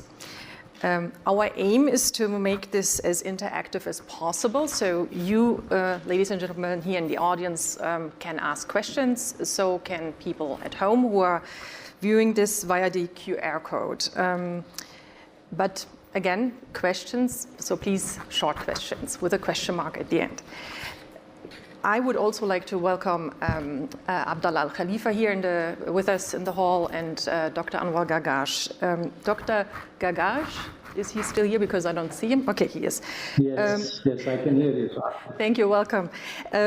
Actually, let me ask you, after the remarks of the Deputy Prime Minister, can you explain to us what has actually changed for you in the UAE since the Abraham Accords? Saad, first of all, I'm very happy to be here with you, although from some distance.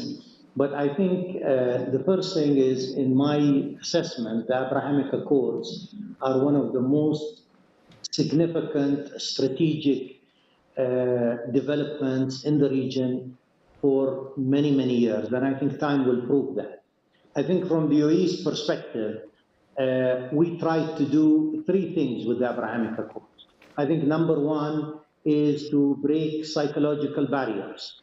So the Abrahamic Accords actually breaks down a lot of psychological barriers that have sort of compounded over the years in the Arab-Israeli issue and beyond in the region.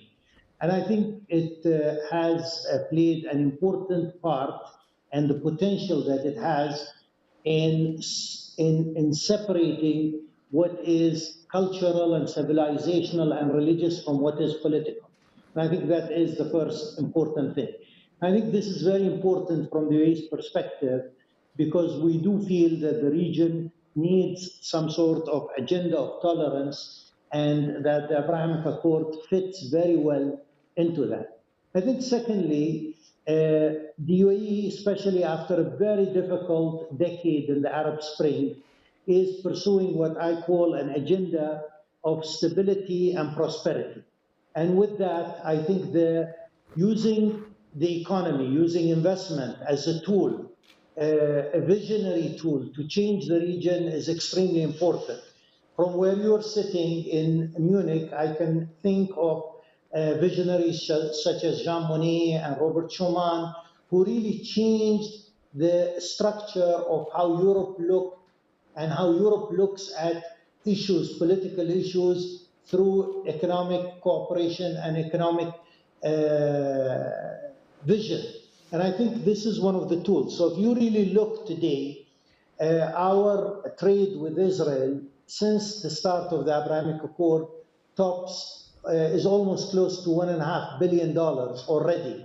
We've had 123,000 Israelis visit just the city of Dubai, not the whole of the UAE. These are since the beginning of the Abrahamic Accords. And think about it, there is COVID and there are travel restrictions. So really, we have suffered a lot in the last decade from an agenda that was purely political and confrontational. And we see the Abrahamic Accord as part of that agenda of stability and prosperity. I think the third issue also is to contribute to the issue of peace between the Israelis and the Palestinians. I don't see that the Abrahamic Accords in itself is the sort of magic wand that will resolve everything. But we have been able, for example, through the Abrahamic Accords, to stop the annexation of the Palestinian lands in the previous Israeli government. For example, during the recent flare-up of violence between the Palestinians and Israelis, our foreign minister spoke to the former Israeli foreign minister 6 times in 11 days, and was another element in supporting the Egyptian ceasefire, which ended all these. So for me, the Abrahamic Accord is not political reflex. It really is a substantive, strategic change and the beginning of many good things to happen. Thank you very much, Dr. Anwar. Dr. Al-Khalifa, can you describe to us what has changed in Bahrain on the ground since you have this agreement with Israel? Well, thank you very much, Suad. I'm delighted to be invited to speak in this distinguished panel. The relationship between the Kingdom of Bahrain and the State of Israel stands as a testament on how peace can bring about stability and prosperity, both on a bilateral level as well as on a regional level. This has always been the vision of His Majesty, King Hamad bin Isa Al Khalifa. From the hosting of the Peace to Prosperity Workshop in 2019 to open a dialogue on economic cooperation for the benefit of the people of the region, and later with the signing of the Abraham Accord in 2020. Today, as we look back at the milestones that we achieved together with Israel in the past 17 months since the establishment of relations between our two countries, we have established embassies, we have exchanged ambassadors, we have signed 38 agreements and MOUs in a broad sector of political, economic, and social fields. We have launched a direct flight via Bahrain's national carrier Gulf Air since the 30th of September of last year. And as these milestones remain crucial in setting a solid foundation for the cooperation between our two countries, the aspirations remain high, and what is yet to come is even more astonishing. We are working closely with Israel on developing a 10-year joint war and peace strategy, one that would synchronize our goals, one that would specify and indicate the key areas of interest between our two countries, and it will bring our officials, our experts, our peoples closer together into building a better future for the peoples of the two countries. These areas include innovation and technology, trade and investment, healthcare, environmental protection, sustainable energy, education, religious and cultural coexistence. And finally, I believe sharing a joint vision and a strategy would showcase the fruits of peace, but will also show that peace is indeed a cornerstone for stability and prosperity in the region, and it will crush any existing doubts and skepticism that are meant to serve certain agendas to keep the current status quo, and it would encourage others who are seeking change to follow in our footsteps. I'm also hearing a lot about, security challenges, and you, Deputy Prime Minister, mentioned in your speech Iran quite often. Would you say that the fear of Iran has actually helped to bring all of you together, or much faster together than it was planned? Yeah.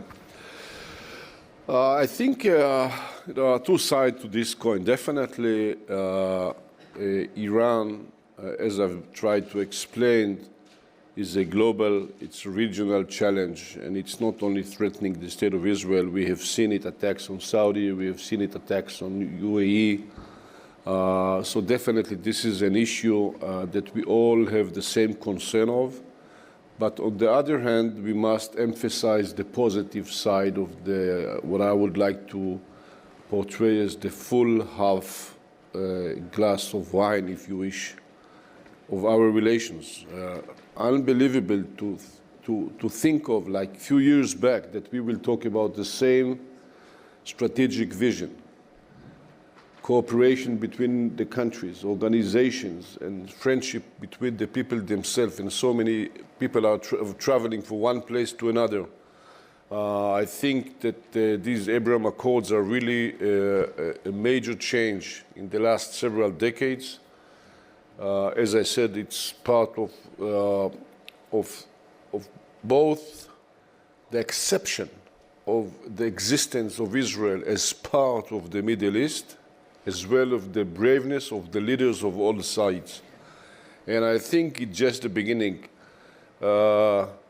What my friend just said, so many agreements has been launched in a year and a half. Just imagine yourself, where can we be in 2, 3, 4, 5 years ahead? I hope we move Deputy forward. Prime Minister, but the question was, do you think that the fear of Iran has Yeah, brought I think it had some impact, but it's not the only issue. I said this is one issue, but there are other positive issues as well. Okay, thank you so much. Dr. Anwar, speaking about recent attacks, your country as well as Saudi Arabia have been attacked recently by drones and missiles. Did you feel that you had enough support from your new allies in the region? Did you feel that Israel helped the UAE and Saudi Arabia enough, especially UAE since you joined officially? I don't think we seek that Israeli support. We were very grateful, of course, with the statements of support by all countries, including Israel. But I don't think that this is really where we were seeking the support. I think we have a very professional and capable military that will address any terrorist attack. And of course, when you attack civilian targets, this is clearly a terrorist attack and provocation. And of course, your expectation is that your traditional allies will honor their commitments, will stand by you, and will be there for you. Because I think as we move forward, this sort of militias that are not even government, with these sort of deadly weapons targeting civilians, is a big threat to the region, a big threat to the civilians. This is something that we will not accept, and we will move, the earth upside down to ensure our security, and we'll make sure that we do that. Dr. Al Khalifa, I would like to jump to another topic, actually. Your country, as well as the UAE, as well as Morocco, have been heavily criticized for joining the Abraham Accords by especially supporters of the so-called Palestinian cause. And you have been criticized and accused of selling out the Palestinian cause. What is your answer to such criticism? Well, since the signing of the Abraham Accords on the 15th of September of 2020, there has been lots of speculations that surfaced in the region. Many have supported and admired this move and expressed full support to it. Others have rejected it because it contradicts with its diverse and extremist agendas in the region. And the majority of the people were silent. They ranged from skepticism to cautious optimism. And I believe one of the main challenges would be to try to get as much support as possible from the latter group. As for the Palestinian cause, Bahrain's position has been and will always be in support of the Palestinian cause. This is a particular matter that is in the cornerstone of Bahrain's foreign policy. Establishing relations with Israel does not mean abandoning or changing the position of Bahrain towards Palestine and the historical rights for the Palestinian people to establish their own independent state with east of Jerusalem as its capital. All of the countries, Bahrain, the Emirates, Morocco, and Sudan, are for this two-state solution, as well as in support for the Arab Peace Initiative.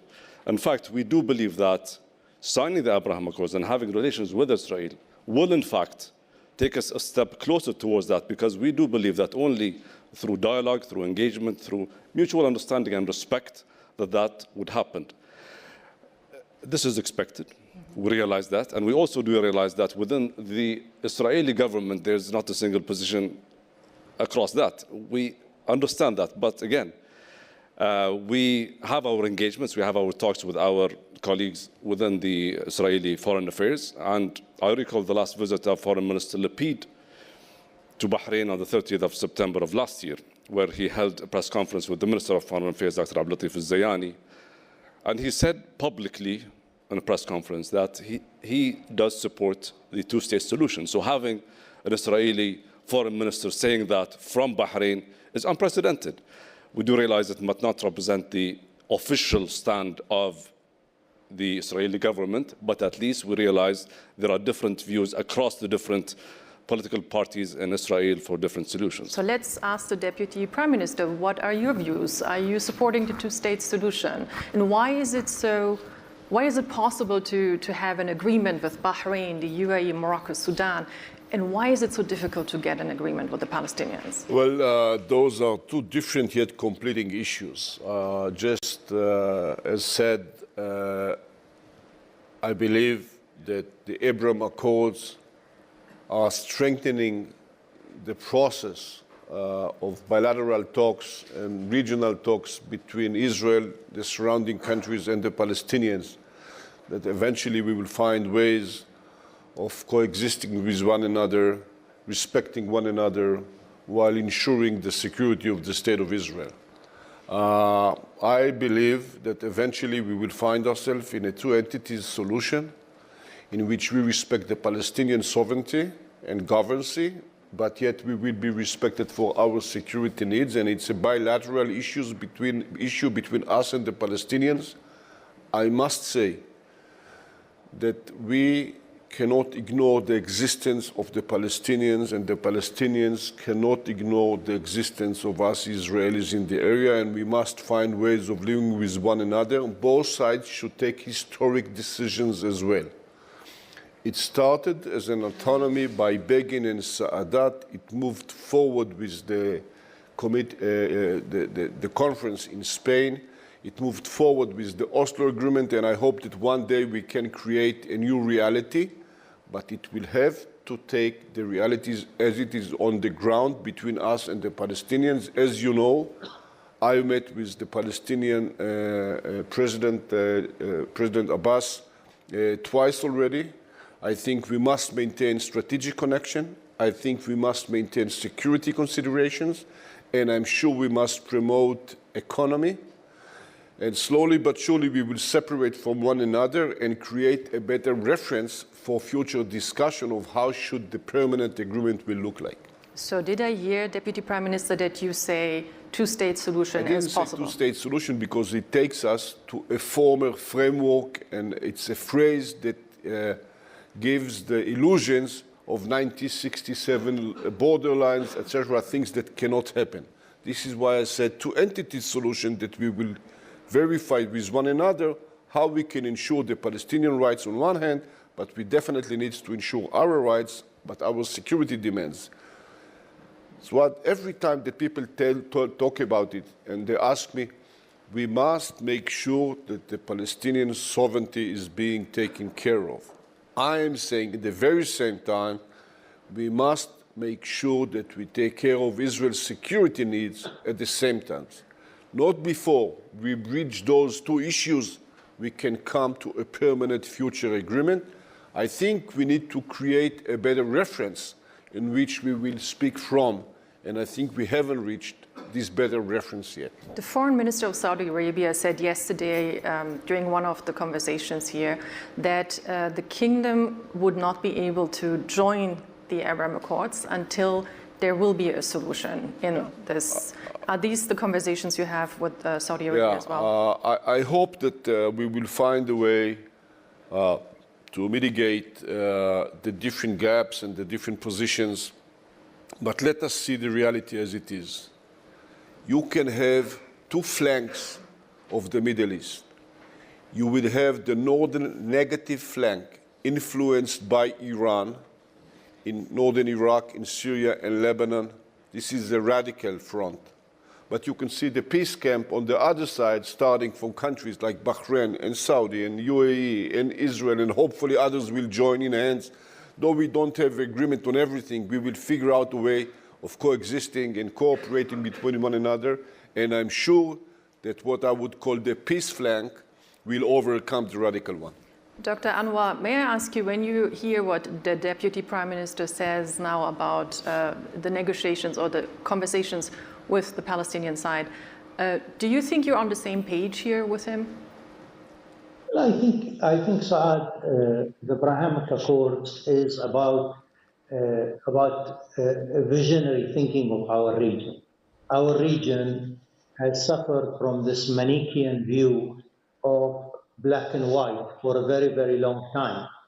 And not talking to Israel and not contacting Israel and not having any relations with Israel has truly been a failed policy. I mean, there are no results to show here. I think that what Egypt has done many years ago, what Jordan has done a bit later, and the Abrahamic Accords today, show a much more realistic course. We have to really address the challenges in the region, and the challenges in the region are very, very diverse, and they are about a region that needs to create jobs. They are about a region that needs prosperous, a region that needs to be stable. And of course, we are there to help the Palestinians. And as my colleague from Bahrain said, our political position remains the same and firm as part of the Arab consensus. I think what has changed is the realization that dialogue is the way forward.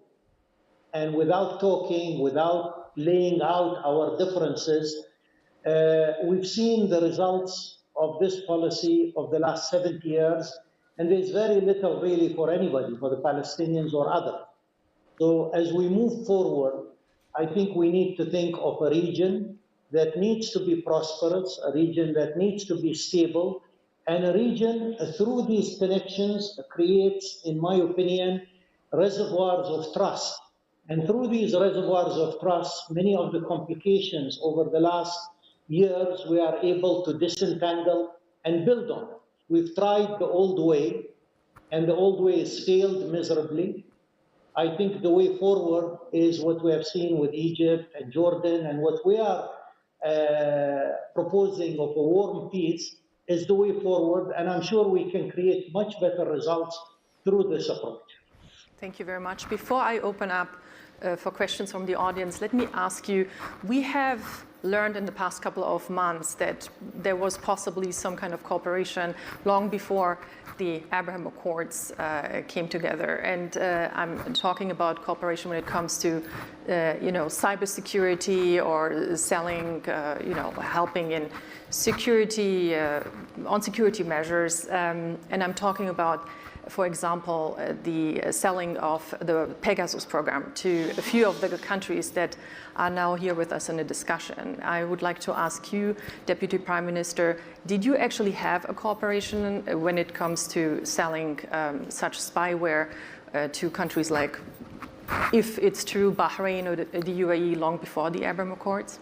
And where do things stand now in terms of... Obviously, I cannot refer to issues that were done secretly between different governments and export license we have, but all those export licenses we're under a very specific guidance of what can be done with those kind of things and what should not be done by those things. And that's the way I think it should continue. We do things between us, but we must make sure that we respect one another conditions on different issues. That was the case before, and that is the case indeed here. With your permission, Sawad, I would like to refer to this grey reality, as rightly said my friends from the UAE. My first operational mission as a soldier in the IDF way many years back was to secure President Sadat aircraft when he came to speak peace in Jerusalem in 1977, 1978. I have used the very same aircraft when I came to visit Bahrain. And I'm sure that the trends of peace, of dialogue and cooperation will enhance us much more than just a constant refusal by this side or another to talk about an issue. And I'm sure that we will take it forward. I would also just to raise the question with you, Dr. Al-Khalifa, and you, Dr. Anwar. Your countries have been accused recently in articles of using spyware against human rights defenders or journalists, for example. Would you like to comment on this? Well, accusations are endless. If we go through that path, we'll never finish. But speaking of the security cooperation, there has been lots of speculations when relations were established between Bahrain and Israel, especially on the security intelligence front. There is intelligence cooperation between Bahrain and Israel. The Mossad is in Bahrain, and they're present in the region. Are you making comments, or are you being sarcastic? I just want to make sure that everybody understands that. If you'll allow me to finish, please. Please, by all means, I just want to make sure you explain. If this security cooperation between Bahrain and Israel would mean providing more stability and security, so be it.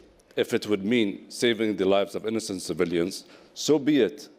That is why, during a number of visits for the head of the Mossad to Bahrain, it was publicly announced in the Bahrain News Agency, probably for the first time. It was announced back in September 2020 and in May 2021 that, yes, the head of the Mossad was received by his counterpart in Bahrain.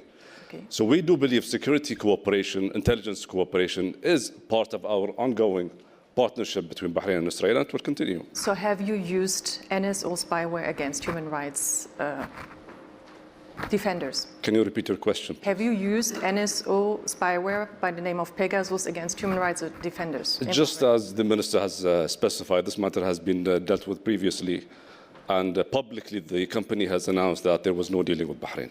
Okay, thank you very much. Dr. Anwar, would you like to comment? And then I would like to open up for the audience, please. Saad, relations, when we started talking about the Abrahamic Accord, the American role was essential. Not only important, the American role was extremely essential, because practically we had no relationship with Israel. All these security relationship, news, etc., they don't really amount to something that can actually be a conduit for political relationship. When we started our relationship with Israel, we had to start with the basic alphabet. Recognition of passport, understanding this and that. It was as if we started from zero between two countries that have no relationships. Relationships between countries, bilateral, are not built on security contracts. They are much, much more strategic, wider, and I have to, applaud really the American role in arriving at that. Thank you very much, Dr. Anwar. I would like to open now for questions from the audience. I think we have one comment from Hannah Neumann. And please, if you could introduce yourself also to our distinguished speakers here. Sure. My name is Hannah Neumann. I am a member of the European Parliament and head of the delegation with the Arabian Peninsula. So two of the speakers here, I know them very well. And having an official panel with representatives from Bahrain, UAE, and Israel in one room, halfway in one room, is something as a peace builder that makes me very happy. I have last year taken the flight from Abu Dhabi to Doha. That was special. Today, or hopefully this year, I will take the flight from Abu Dhabi to Tel Aviv. I still haven't given up hope that there may be one day a flight from Abu Dhabi to Tehran, but I understand this may be a shaky road and may take another while. But what we can clearly see is that the GCC countries, from being squeezed in between Israel and Iran, have moved towards an approach of reaching out, which I think gives you a lot more agency and gives the region quite a positive outlook. But the question that we have heard here also as the title of the panel is Peace by Peace, using peace, well, in the double meaning. And what I heard today about the advancements that we have seen, especially when it comes to business, when it comes to flight connections, I also know there's something going on in education. It's of a transactional nature. It's to everybody's benefit, transactioning goods, education, whatsoever. And Dr. Gagash, you referenced the European Union as an example. And first of all, I'm very proud that you do that, and I'm happy that we are still a bit of this shining light. But I can tell you from our European Union experience, peace is more and is a longer way. First of all, healing wounds and combating prejudices is something that has to come with people-to-people exchange, with partnerships, with dialogues, with also talking to each other if you're not of the same opinion and having this tough talk. But it also means that you can't do that at the detriment of third parties. We have raised Palestine. They are concerned about what's happening. We have not yet raised Western Sahara. It's a bit the same thing. And Iran feels threatened. And to build peace, there is an outreach. And I mean, sugarcoating is not always going to help. Sugar is sometimes good, but not always. We also have the situation of human rights defenders who feel threatened by the security cooperation that is being built up. And I would have two questions as a result of this comment. The first one with regards to more of the peace-building aspects of the Abraham Accords. So moving beyond the transaction aspects, what are the initiatives that we can expect? And the second one goes directly to you, Minister of Defense, Gantz. You announced yourself in December last year that the Pegasus cooperation is largely stopped in terms of licensing new things and will only... Can you repeat, please? You announced in December last year that Pegasus licenses will only be issued to 37 countries anymore, and these 37 countries neither included Bahrain nor UAE. So for me, the question is, first of all, is that statement still valid? And second, do you also stop the maintenance of licenses that have been issued before December, and how do you overall assess the use of spyware on human rights defenders in the Middle East? So that was our comment from the audience. I would like to give you the opportunity to answer. Yeah, I would say two sentences, really. First of all, I hope that you will fly from the Gulf countries to Tel Aviv and come and see us, of course, and that we will see much more flights. I suggest us all to remember that peace doing is also not a hike in the park. There are challenges, there are issues that you have to overcome. We all may face some future crises on different issues and different agreements, etc., etc. But I suggest that we will be as decisive in doing peace as we are while doing war. And I'm sure that if we will be decisive in expanding and reaching peace between the countries that already signed the Abraham Accords, first and foremost, we will flourish on this one, but we will see more other countries daring to join this trend. I think it's very important. Secondly, we revisited our export license for the companies to different countries. This is definitely in place. We should not forget that this is contracts that are being done between a private company in another country under the framework of whatever is being licensed, and that's very much the case. We are learning the different complaints from different places, and we will constantly revisit our policies about those issues in the future. Thank you very much. We had one question here from the lady. Please, if you could introduce yourself. Working on the Abraham Sorry, Accords. can you repeat this? We couldn't hear Yes, you. Kelly Craft, former U.S. ambassador to the United Nations, Okay. who worked with Defense Minister Gantz on the Abraham Accords. And I'm interested to see in your conversations with President Abbas, was the Palestinian youth, because I find that they have seen the people to people, they have seen the economic benefits, they have seen all the benefits. And are they now demanding that they too can receive these same benefits that they're seeing, whether it's medical care in Bahrain from the Sheba Medical Center, whether it's educational opportunities for Morocco? I mean, there's opportunities that I know that they are looking at very closely, and as the future of the Palestinian Authority. Well, thank you very much, first of all, for your involvement and support of the Abraham Accords, of course. And I do believe it will have a positive impact about the future of the Palestinians as well. I was disappointed at the beginning from the refusal of the Palestinians themselves to support the Abraham Accords, such as the peace accords. But I hope that eventually they will overcome those objections and they will join this process and they will be supportive of such things.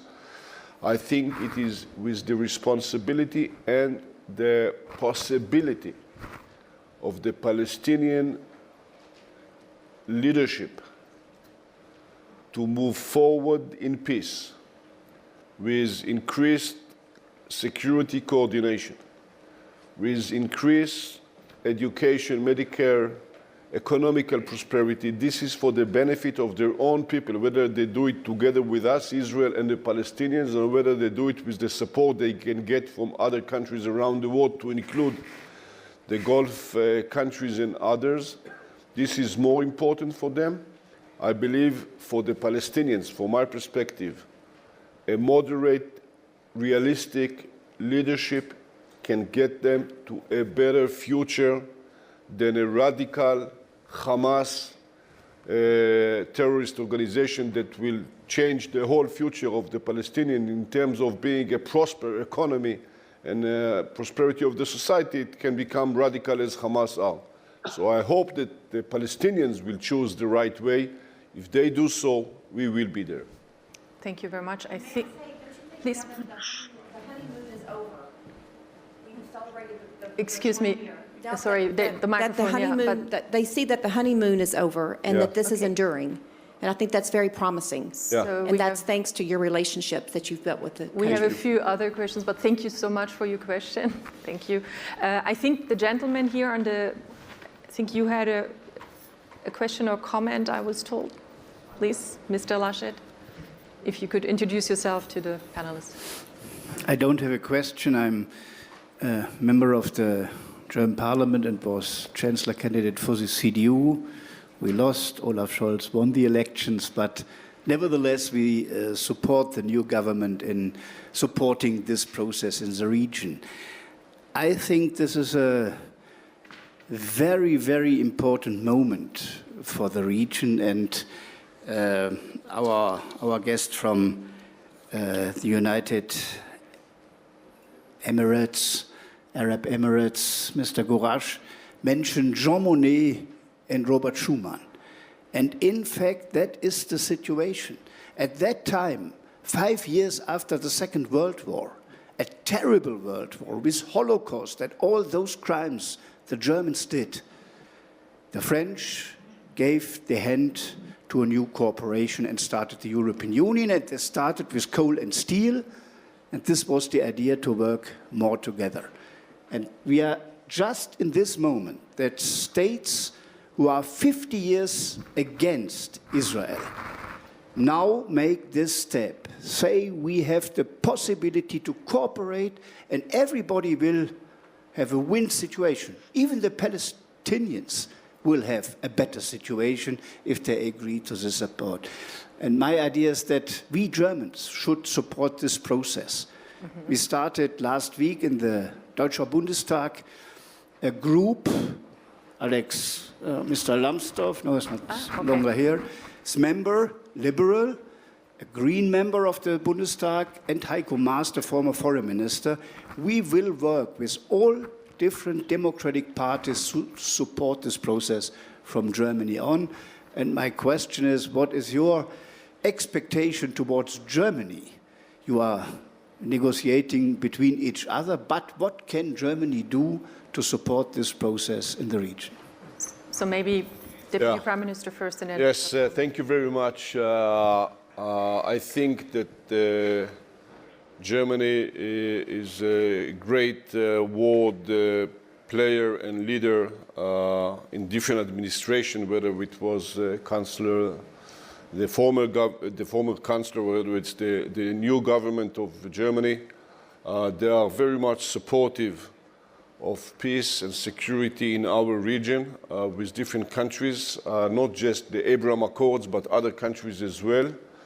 I hope and believe that Germany will continue this strategic approach via the regional aspect, of course, and obviously on a bilateral level. We have great relations with them. And it, you know, especially when it comes from Germany, who actually is, can be seen in many ways to be, in a way, a role model from being such responsible for horror before to such promoter of peace today. And I think that countries should very much accept it, appreciate that, and go along this this course of action. Being the strongest economy in Europe, I think that Germany can really be supportive of such future trends as well. Thank you very much. We have one question from the lady here. So can I comment on this, please? I comment? Can we combine it with the question from the lady? Sure. Then I give you time to answer. Maybe there's also. Sure. Thank you. I'll ask a very simple question so I get a specific and a simple. Could you introduce yourself? Yeah, please? I'm Hina Rabanikar. I'm the former Foreign Minister of Pakistan from 2010 to 13 and Member of Parliament right now. So my question is to the my friend Anwar Gargash and the minister from Bahrain. It is clear that many countries together, lots of Muslim countries, took a certain position, not because they hated Israel, because they felt that the Palestinian people needed to be taken care of and be treated in a certain way. When there is a diversion from that position taken by these two countries, then clearly the credibility of that position being changed into this and how this plays out will be exceptionally important to either encourage or discourage other countries who are looking at these two countries.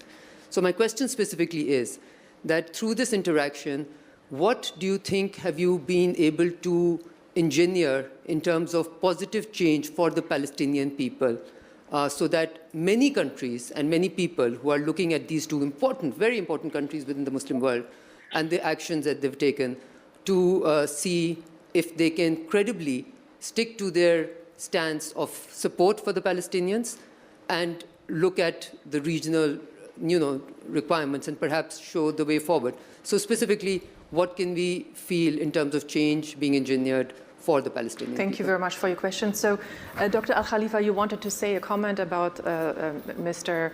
Laschet's comment, and then maybe you can also answer the question. Thank you. Saad.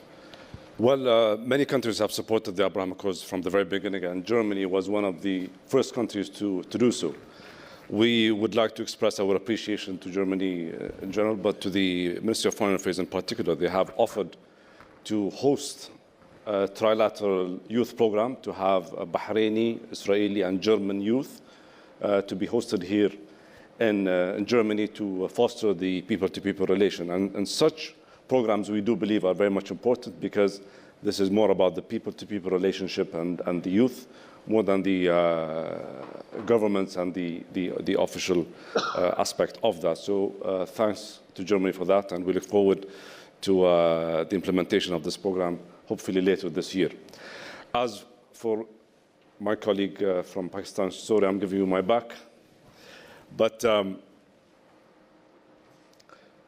we cannot change history. we can change the present and we can share the future. I believe that with the steps that are being taken would certainly enhance whatever hindrance there has been for the past so many decades. We all share the burden with our Palestinian brothers, and we certainly will continue our efforts to intensifying any discussions, dialogue, to reach a just and a comprehensive solution for the Palestinian people. Coordination is ongoing, and we certainly do believe this will take time. It will not happen overnight, but we remain to be focused and determined, and channels of discussions and dialogue must be continuous and reflective of all of the concerns that have been for the past many, many decades. Before I give you the floor, Dr. Anwar, may I combine the question with another one that we just received via email. What can and want the Arab states do to stop the conflict between the Palestinians, especially Fatah and Hamas? That's a question Mr. Markus Reinhold asked, and if you wouldn't mind to answer both these questions. Well, again, I want to say that the Abrahamic Accords is strategic. It is one of the most important, positive, strategic things to happen over the last decade or two. It is about leadership. And when you take a position like that, of course, there are many people who cling to old formulas that have not worked before. And we obviously have very little to show for. To the lady who spoke also, the Abrahamic Accord is not transactional. I don't see it transactional when it helps end the violence that erupted in Gaza. I don't see it transactional when it stops the annexation of Palestinian lands. And I don't see it also transactional when there is several other Arab countries that are able to talk to Israel and to be also more conduits for peace. This is a major shift. Now, if we put that within a larger context, the UAE believes, and again to the lady, the EU MP, you can fly from the UAE anytime to Tehran. Flights have not stopped. They've always been going to Tehran. And this is part of a wider view. Our wider view is the region moving forward has to be more about bridges, has to be more about roads, rather than trenches. So we feel that the Abrahamic Accord, our outreach to Iran or Turkey or any other country, is part of an overall regional view, a view that says, of course we have problems, of course we have issues, and central among many of these problems is a two-state solution. But our ability to help is more through dialogue, more through communication, more through cooperation, and not through not talking to each other. So we believe that this is extremely important. As far as the Palestinian efforts, we follow with interest what Egypt is trying to do. And we hope that the Egyptians are very successful or are successful in unifying the long differences that are between Gaza and the West Bank. And we think that this is another building block in what we hope is a future that is not mired in conflict, but a future that is set firmly in cooperation and in dialogue.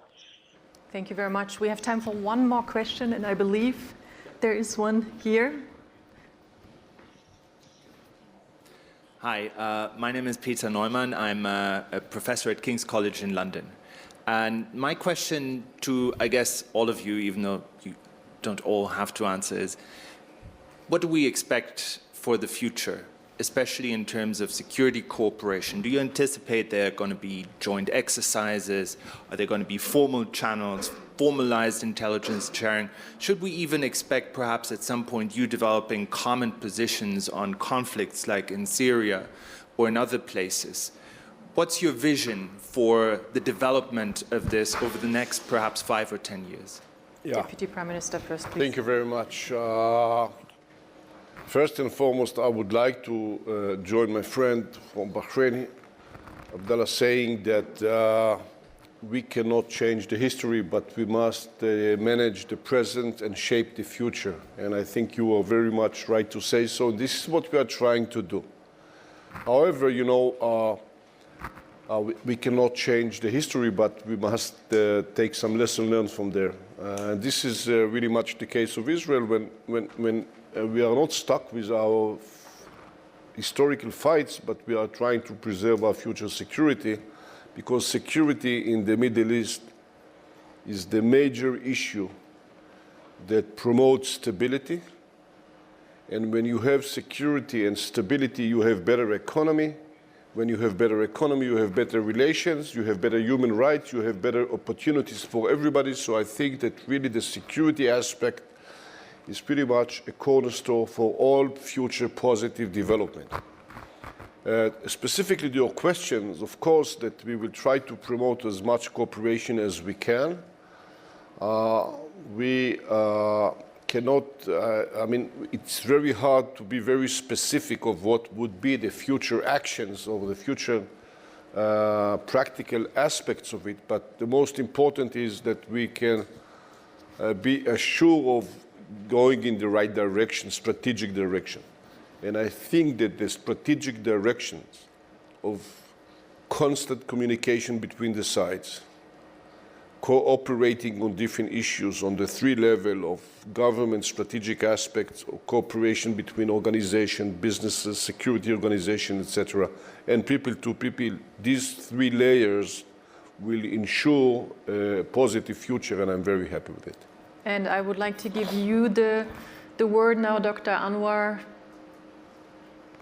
This is a Jean Monnet and Robert Schuman moment. This is not a moment of confrontation in the region. This is a moment of new thinking. This is a moment of de-escalation. And we intend to use the Abrahamic Accord as a tool among other tools to create a better region, a region of peace and stability. Dr. Al-Khalifa, what moment is this? What are we witnessing here? Minister Gantz, when he visited Bahrain early this month, he wrote an op-ed in the Gulf Daily News. He called it the Abraham Causeway. And I believe all what we are doing closely together is building bridges and causeways of prosperity and stability. And I believe that all of us collectively need to have this as successful as possible. The more successful the Abraham Accords are, the more fruition that we have from the bilateral relations with Israel, the more others would be encouraged to join, but the more people would be involved in the development of their country and the prosperity of the wider region. Thank you very much. I really would love to thank you all for joining us today. We see there are still a lot of discussions that actually probably will happen and should happen about the accords, about the future of the region, about a possible agreement with the Palestinians. Thank you, Dr. Anwar, for joining us. Thank you, Dr. Al-Khalifa, Deputy Prime Minister. Thank you very much, and you all. And I wish you a very good day here in Munich. Thank you very much. Thank you very much.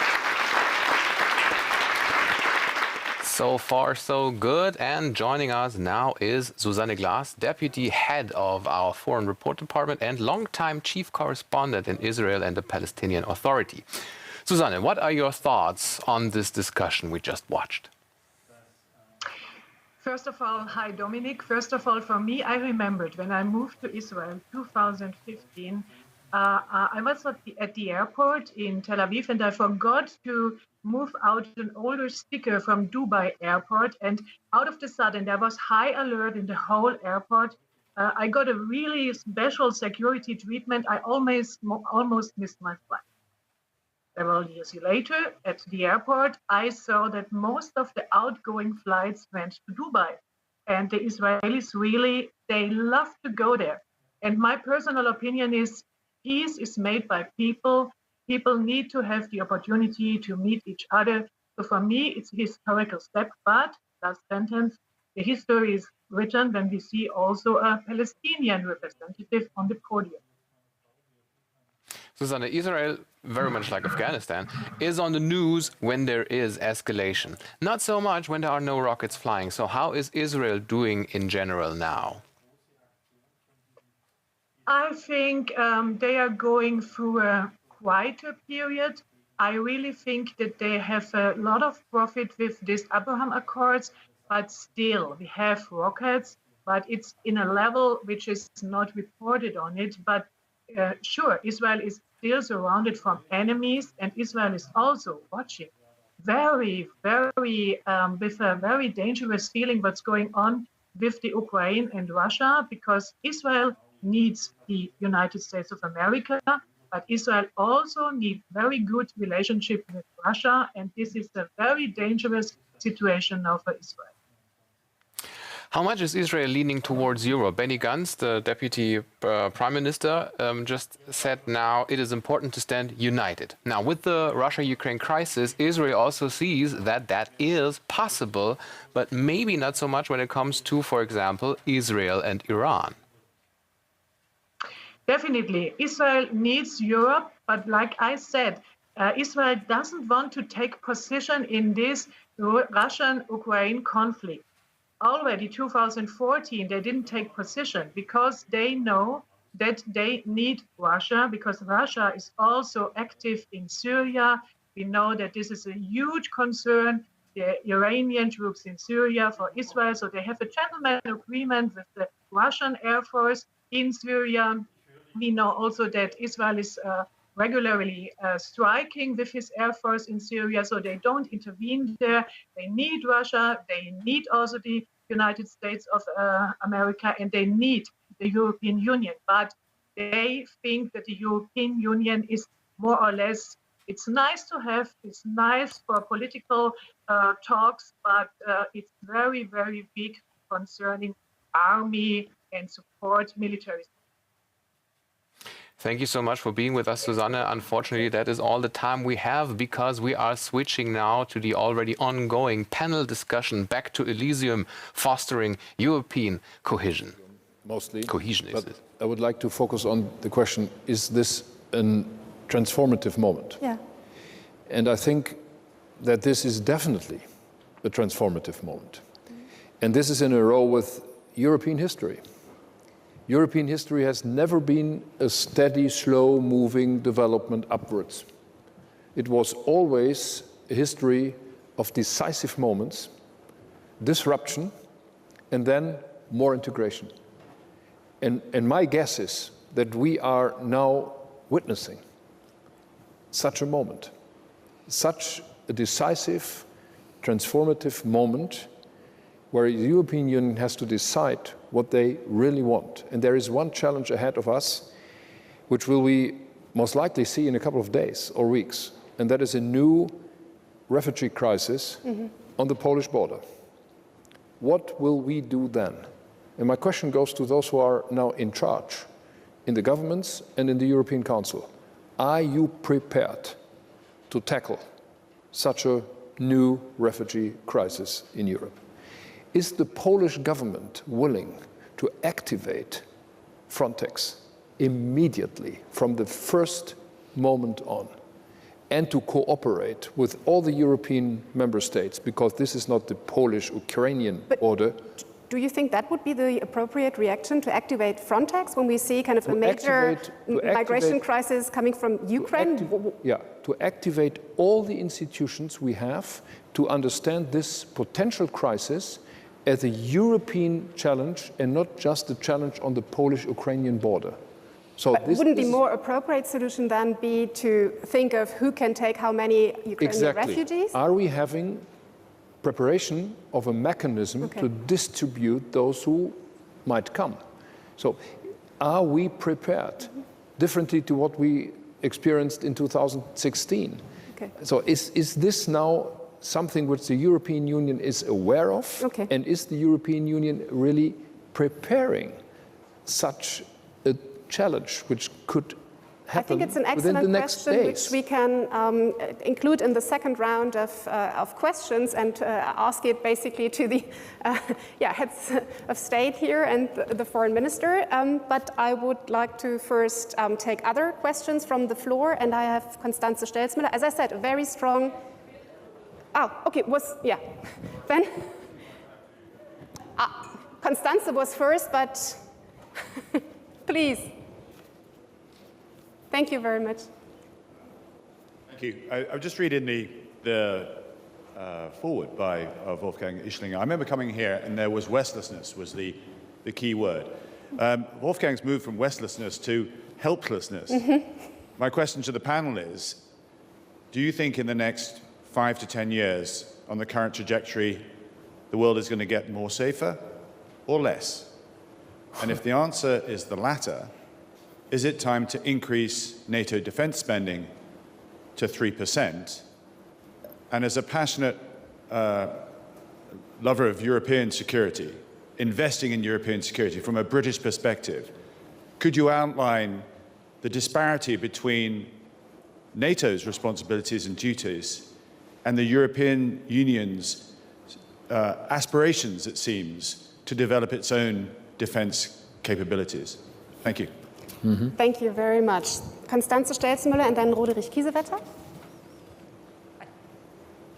Hello there, Constanze Stelzmüller, Brookings Institution. I have what maybe, well, probably is a tricky question, and since we are in Germany here with German hosts, I've noticed where I work in Washington, but also here, in fact, diplomats have told me that Germany bashing has become something of a thing in this crisis. Jana's nodding, she knows what I'm talking about. Now, I'm the last person to say, you shouldn't criticize my country when that is warranted. But there also seems to be an element of, it's become a phenomenon of its own. So what would be your advice, Madam Prime Minister, gentlemen, and you, Herr Merz, as what in Britain would be called Her Majesty's loyal opposition? What advice would you give this new German government on how to deal with this phenomenon? Thank you. Thank you. Roderich Kiesewetter. Yeah, thank you very much indeed. Roderich Kiesewetter from the German Parliament. Friedrich Merz just spoke about the transformational moment we just experienced. Your Excellency, Mrs. Callas, you spoke about to include the youth, and you all four spoke about societal cohesion. And our panel today is also about European cohesion, and my question and proposal is beyond security policy. In front of this crisis we experience, we need to convince the youth in Europe to engage. And what if you were to go to promise a kind of societal support force, a civil support force, where the youth of Europe is spending 1 year of their life for example, blue light organizations across the border. So if we create something which is beyond conscript armies and others, which is a voluntary service, but which is on purpose across the border in a country of the European vicinity, in the European neighborhood. That means if we start a process that young French people go to Spain, young Portuguese people go to Germany, and from Slovakia to Germany, and from us to Poland, we could foster this. And if we engage our youth in blue light organizations and something like that, we would create an added value. Could you just assess it and also try to bring this in the political processes? Thank you. Thank you, Roderich. So we have a question on migration, which has in the past been a huge threat to European cohesion. I think we can safely say that. So are we preparing for the next crisis? And I think most importantly, how? Then the notion of helplessness. And so how can we be more resilient as Europeans and become a more forceful actor? Should we finally, we talk about the European Defence Union forever and its complementarity to NATO, so is that a transformative moment maybe here?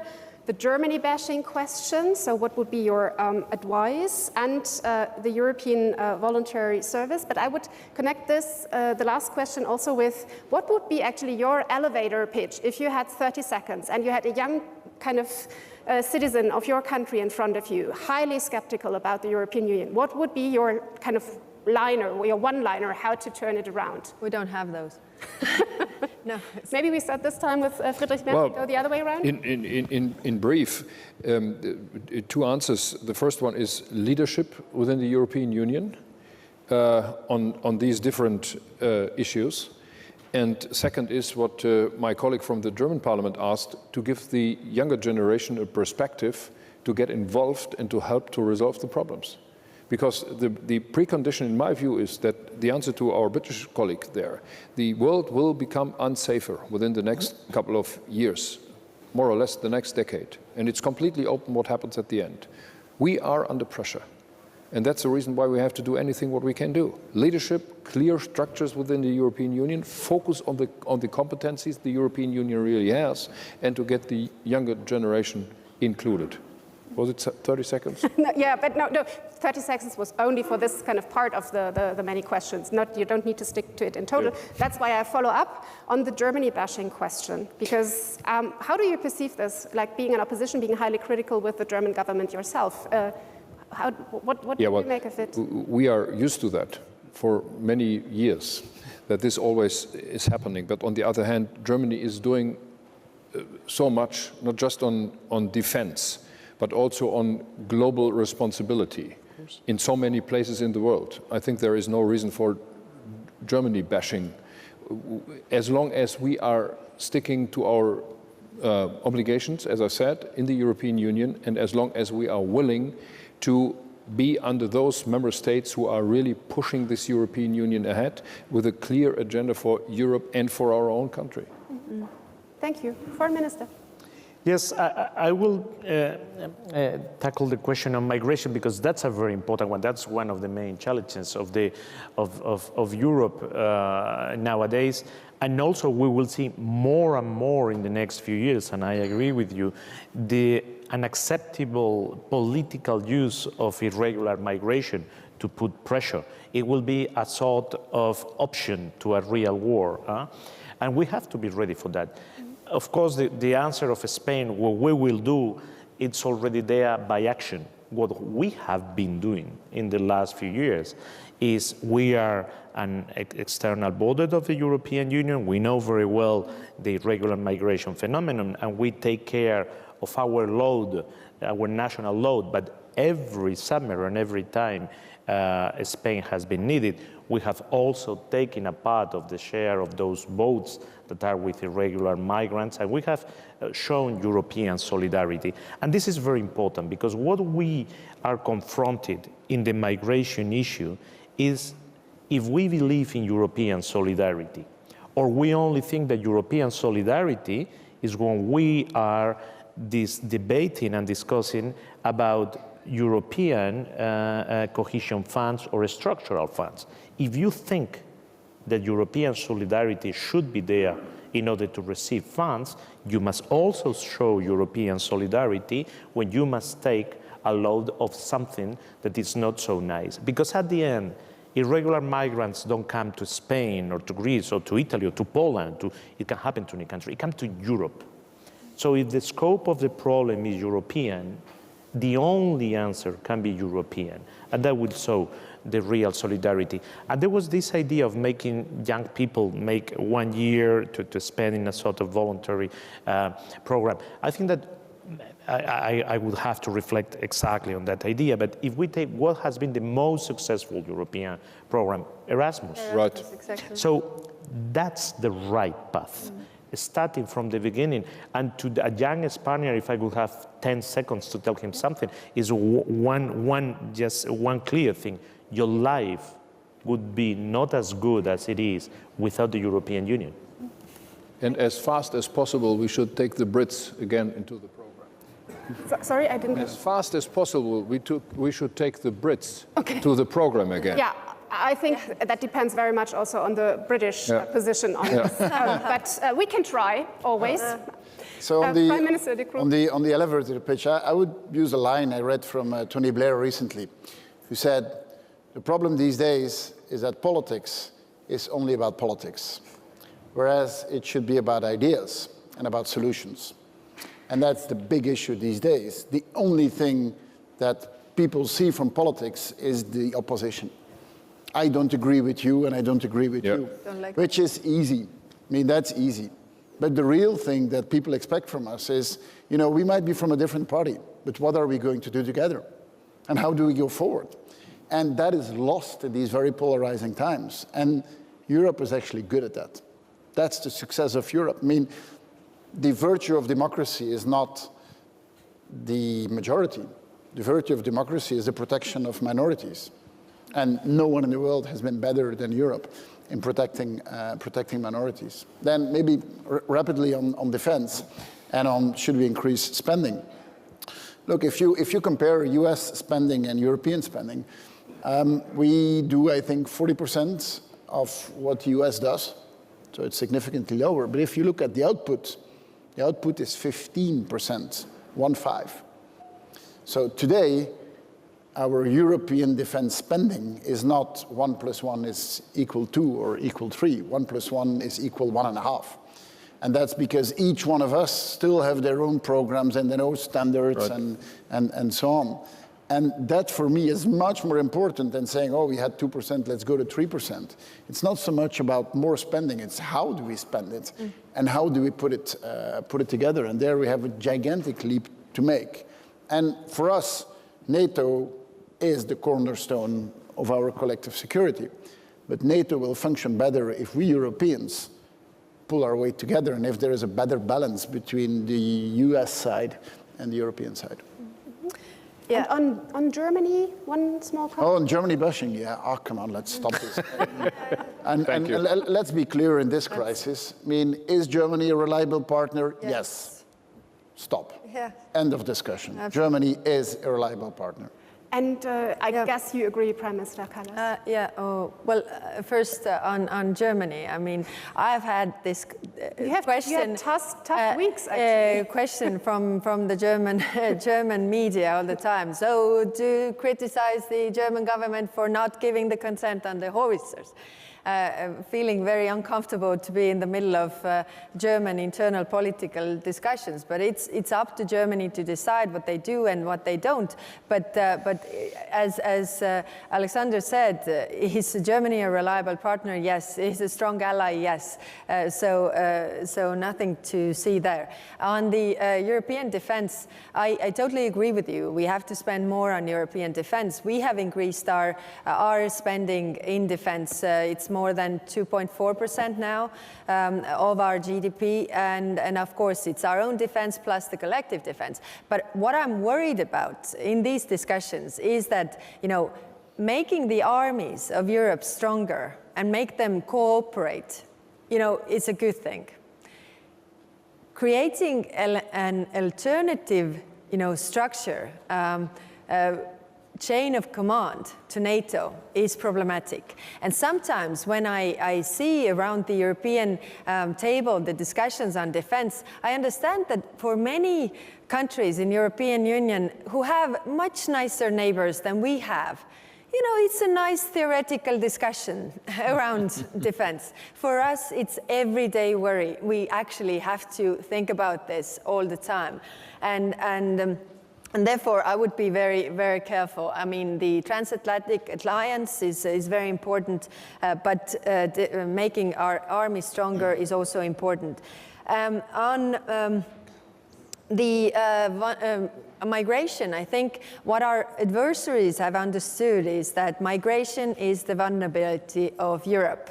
What we saw in the Belarus crisis, why they are pushing people over the border, because they understand it's a vulnerability, and it's only something that we can deal together, because as we started in the beginning in those discussions saying that the value for Europeans is the way Europe functions, that we don't have any borders. If we have huge pressure from outside, and of course war refugees is totally different topic, then what could be or what will be the answer is that Germany or Netherlands start to close their borders, which is the end of the European Union.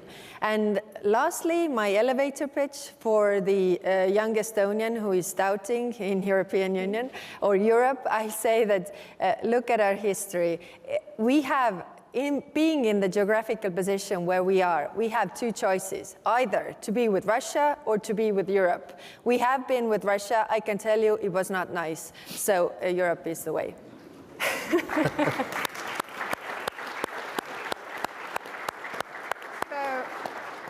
This is actually the perfect bridge to the last question I got. We're kind of nearing the finishing line here, and I think we have to end rather on time. But I got one question which I think sums nicely up the debates we were having also in the past 3 years. 3 days, sorry, it was not that long, and it didn't feel like that at all. It was a huge pleasure to be here.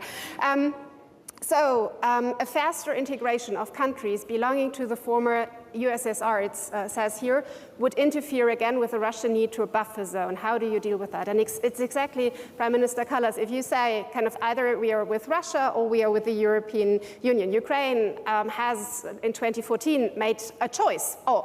They had expressed a wish. The wish still stands. I think it's a wish that many other countries share. We have talked about the Western Balkans, but precisely on Ukraine or Georgia, but maybe make it about Ukraine and the European membership. First of all, as I said, Europe is not geography, but a set of principles. So either if a country wants to follow those principles instead of those presented by some other countries, it's their choice, and we have to, take this into account. And of course, what was also, the question with the Western Balkans, I think we can't kill hope.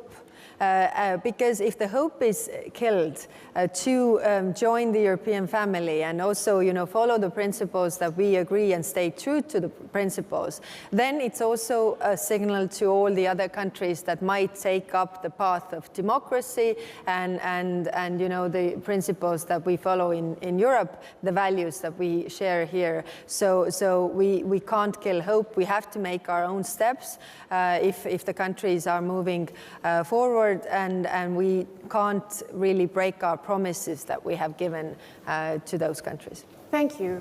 Final comment on this, Prime Minister. So the question was related to European membership or NATO membership? A faster integration of countries. I think it was on European, given that this is a panel on European cohesion and the European Union internal affairs, I take it as a question on the European Union membership perspective for Look, Ukraine. we know there is a process, and the acquis communautaire, as it is called, is fast. So it takes time to just grow to each other. So I think we need to respect the process, but also be clear that when milestones are achieved, we go forward. I mean, let's not make it a moving target, which makes it impossible. But I think that the threats that have been made to NATO, to NATO membership that some countries would want, and that then Russia says, it's our sphere of influence and so on, I don't think we're going to solve that with European Union integration. Yeah. And that whole concept of sphere of influence, that frightens me in the sense of then, as a Belgian, who can claim sphere of influence on us? The French, the Spanish, Dutch. Everyone has been where we live today. So that's just a concept that is completely against evolution of history, and it's a backward-looking perspective, which I think has been rejected enough during the past 3 days. Thank you. Foreign Minister Alvarez. Yes, on the accession, there are rules and there are criteria that anyone has to meet, so that's very clear. But I think that the real question inside that question is the European Union that decides who their members are, and no one outside the European Union.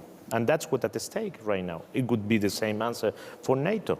No one must decide who can be a member or not of European Union or NATO except European Union and NATO members. And the reality of what's at stake right now is we continue going forwards toward the future. European Union, NATO, any regional organization decide about their members on their own criteria, of course, and their own rhythm, and giving the final possibility to themselves to say yes or no, but it's our decision. Or we go back to the past, a past that we don't want to see again, a past in which there were walls, there were spheres of influence, there were some countries that had full sovereignty and others it was only a little bit of sovereignty. Spain completely rejected going back to the past. So we want to go to the future, that's very clear. Okay. Final remark, Mr. Merz. Widening the European Union or NATO is actually not on the political agenda. But what we, I think, have to do now, and this word was mentioned during this weekend so often, is to increase resilience for us, for the European Union, for NATO. And I think there is all reason to be very self-confident to say there is no threat coming from this European Union or from NATO to anybody in the world. This is the consequences out of the process we've made 30 years ago. And there is one international agreement, 32 member states signed, including the US and Canada, and that was the Charter of Paris from 1990. And this is the framework for our political order on this continent. And let me just make one comment on Europe. What is Europe? Europe is more than the European Union. Europe is this continent. And to this continent, there are two big countries entirely belonging, and that is Russia and Ukraine. And by the way, these are the two, by territory, biggest countries in Europe. We all know that Russia is the biggest one in the world, but Ukraine is the second biggest one by territory for Europe. So we have to resolve this problem, and then we can step by step try to come back to what we had in 1990, and this is the basis for our perspective in this century as a European Union which is ready to widen and to have better conditions for all of those who are willing to accept these rules which we laid down in 1990. Thank you very much. I think the panel has quite remarkably shown that cohesion is still under stress and that there are many challenges. We are, as Mr. Merz has said, in a transformative moment. I think we could all agree on this, not in a Hamiltonian moment, or that is not quite clear yet, whether the transformative moment will be accompanied by a Hamiltonian moment or not. I very much liked your remark, Prime Minister Kallas, on a conference that is entitled Unlearning Helplessness, to say we can't kill hope. Is, I think, something that for me, it could be the motto for the next Munich Security Conference, maybe, because I was actually suggesting hopefulness as, as another possibility. Please now join me in a round of applause for our panel, and then I ask the panel to leave the panel.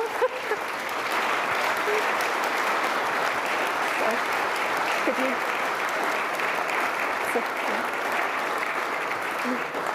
So, and now, before Wolfgang Ischlinger comes up here, I found out when I moderated, when I was asked to moderate the panel, that I'm the last person who has a microphone before Wolfgang Ischlinger talks. And I want to use this opportunity now because I have kind of the speaking power, and you're standing next to me, and I think I speak on behalf of all the participants of this conference and of the many conferences you organized.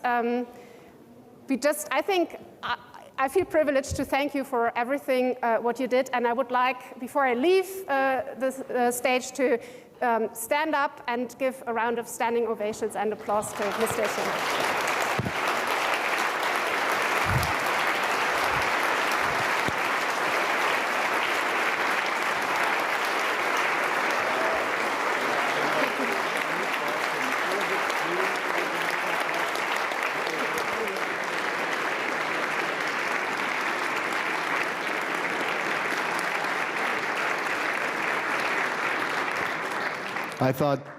I thought you wanted to go to lunch, so let me try to make this as brief as I can. But Jana, thank you very much for your kind introduction. Ladies and gentlemen, dear friends, just a few weeks ago, we were not sure whether we could actually pull this off and organize a physical event under pandemic conditions.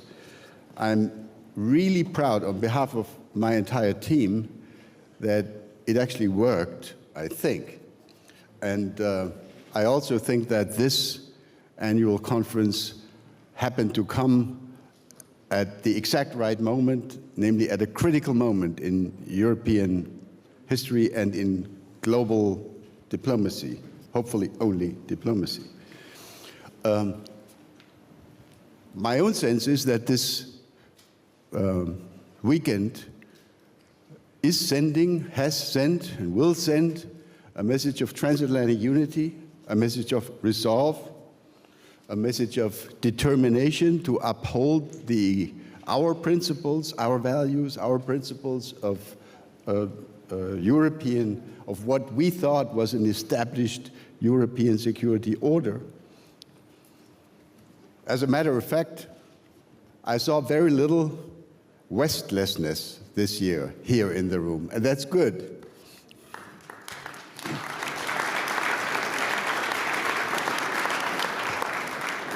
What's not so good is that our colleagues from Moscow decided not to come and not to present their views to us in this conference.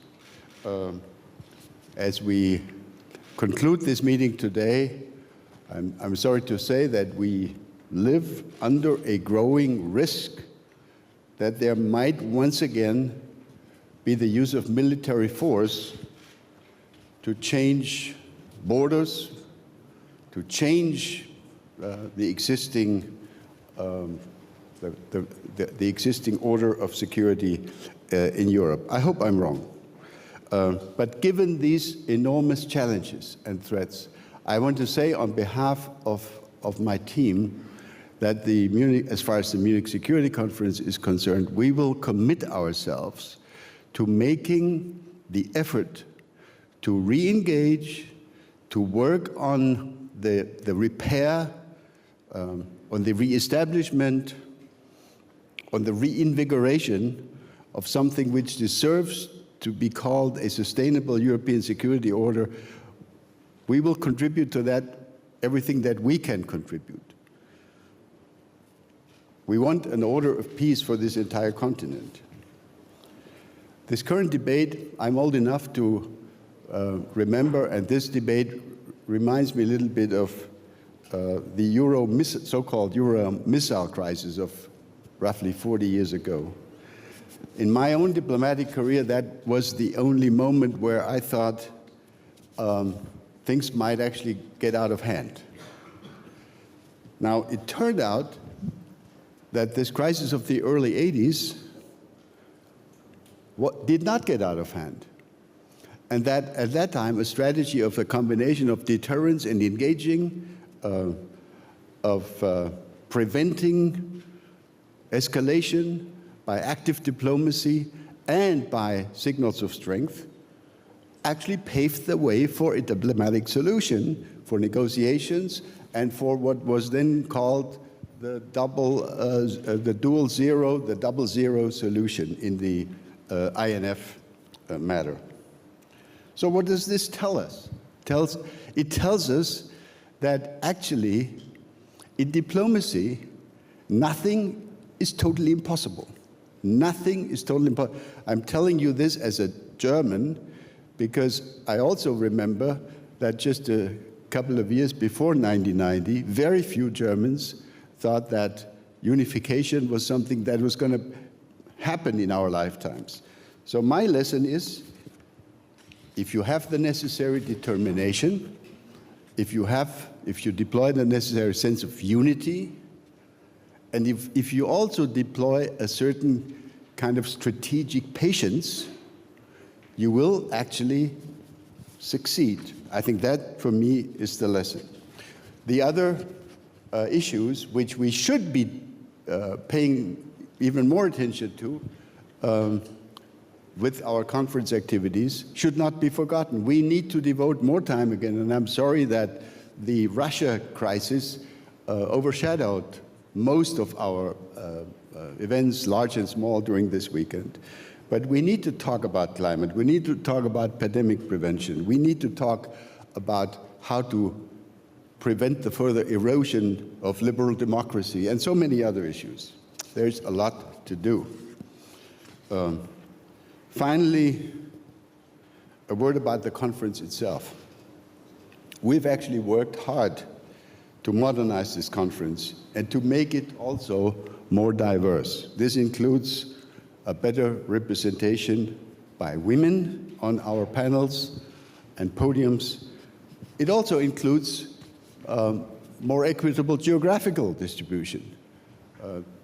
10 years ago, we were not yet ready to include in our agenda issues pertaining to the African continent, for example. That has changed, and that's good, and I think that needs to be taken forward. Lastly, let me thank you. Let me offer a warm note of thanks to all those who contributed once again, or some who helped us make this possible for the first time.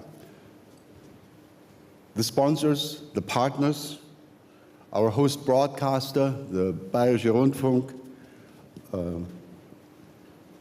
Frau Volkmart, the owner and her team of the Bayerische Hof, the government authorities, and the health authorities in Munich, in Bavaria, and of course the federal authorities.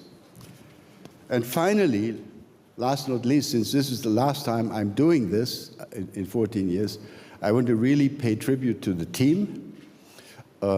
This team has grown over the years to now approximately 80 full-time employees, and they've actually performed a terrific job over weeks and weeks in preparing this. I want to really thank them. They're not all here in the room because there's still work going on outside. Before I hand over to my successor, Christoph Heusgen, to offer his final conclusion and to threaten you with yet another conference next year.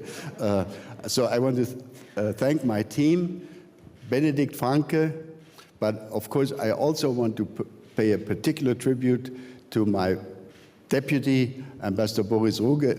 Boris, get up and enjoy a round of applause.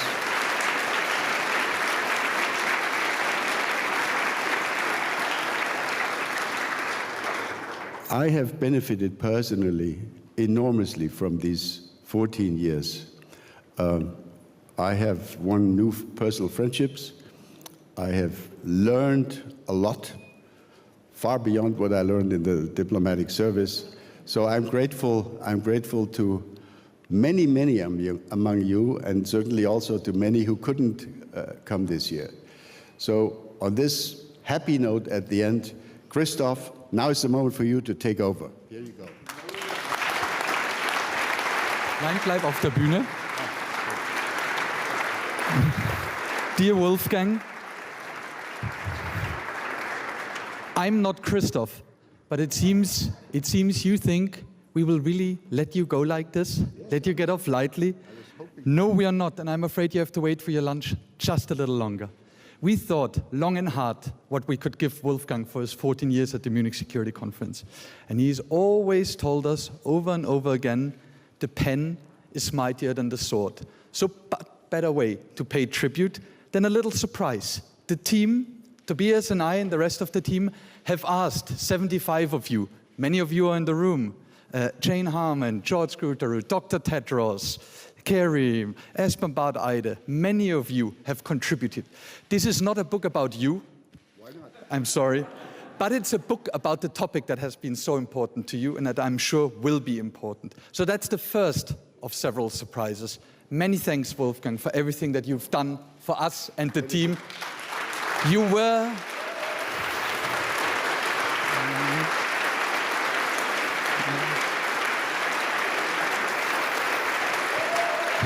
the best boss one can hope for.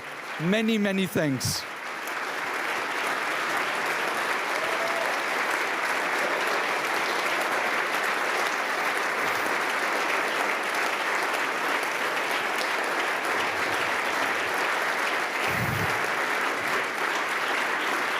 And one final round of thanks from me, and that thanks goes to all of you.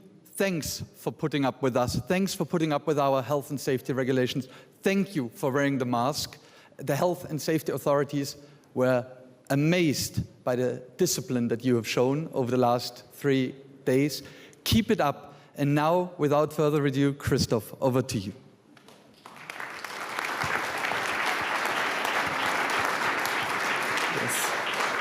Well, dear MSC family, this is the end of the MSC 2022.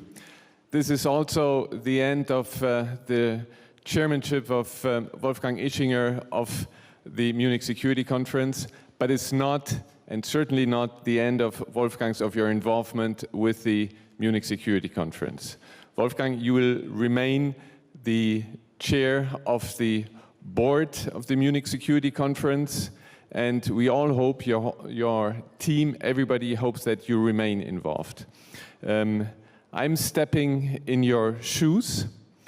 These shoes are too big to walk alone, and I would ask you to walk with me in these shoes and to cope with all the challenges that we'll face together.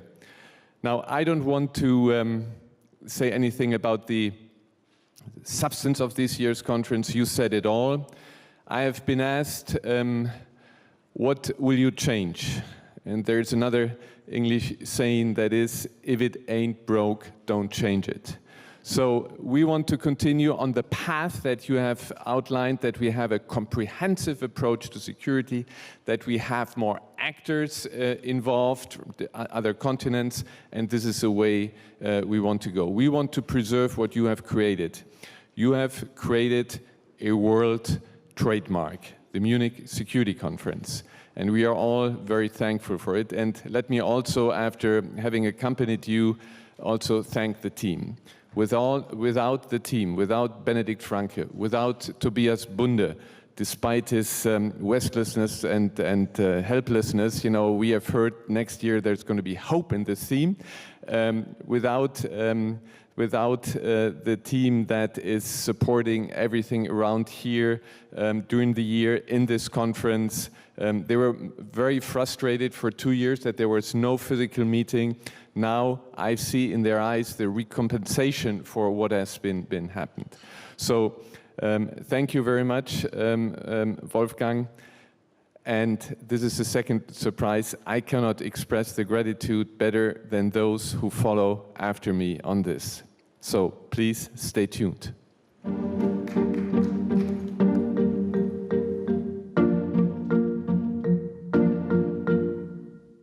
There, Wolfgang. Lieber Herr Ischinger, Mr. Ambassador, Wolfgang. For nearly half a century, you have been a bulwark of security and diplomacy on the world stage. You have been part of my intellectual life for decades. For 13 years, you have carried on the rich tradition of the Munich Security Conference by convening the heads of state, senior diplomats, and dignitaries from all over the world here in Munich. You have helped our global community confront our most pressing challenges and our most exciting opportunities. Dieser Gruß ist verbunden mit einer dankbaren Erinnerung. Vor allen Dingen für die Art und Weise, wie Sie diese Konferenz mit Leben erfüllt haben, wie Sie darauf geachtet haben, dass Deutschland selber auch lernt, eine lernende Gesellschaft und Nation ist. Und mir hat vor allen Dingen gefallen, dass Sie unverdrossen darauf gesetzt haben, dass wir uns weiterentwickeln können, aus der Haltung eines eher zuschauenden, begleitenden und beurteilenden Partners zu mehr Engagement und mehr Verantwortung. Whenever the transatlantic bond was called into question on both sides of the Atlantic, you made sure we came together and reminded everybody that what unites us is greater than what divides us. And today's crisis makes our transatlantic bond more important than ever. Thank you for your outstanding leadership of the Munich Security Conference, which brings together thoughts from all over the world in a common pursuit of understanding the elements of our security, but even more importantly, the requirements of our coexistence. All you have done to help to make the world safer, to bring people together, to help build incredible friendships and incredible partnerships that have made a difference for all of us. You tightened the bonds between regions and countries. So thank you for your big heart. Thank you for your brilliant mind. For being a wise diplomat, a smart politician, and a good friend. Your many friends in Germany, in America, and around the world, thank you for your lifetime of devoted public servants. Best wishes to you as you prepare for your next chapter. I hope, and I'm certain, that in the years ahead, I will learn from you as I have in the great part of my life. And thank you for your personal efforts on my behalf and the United States of America. We're indebted to you and grateful for what this conference has done these past years. Good luck to you and your family in the years to come. Prost. Alles Gute.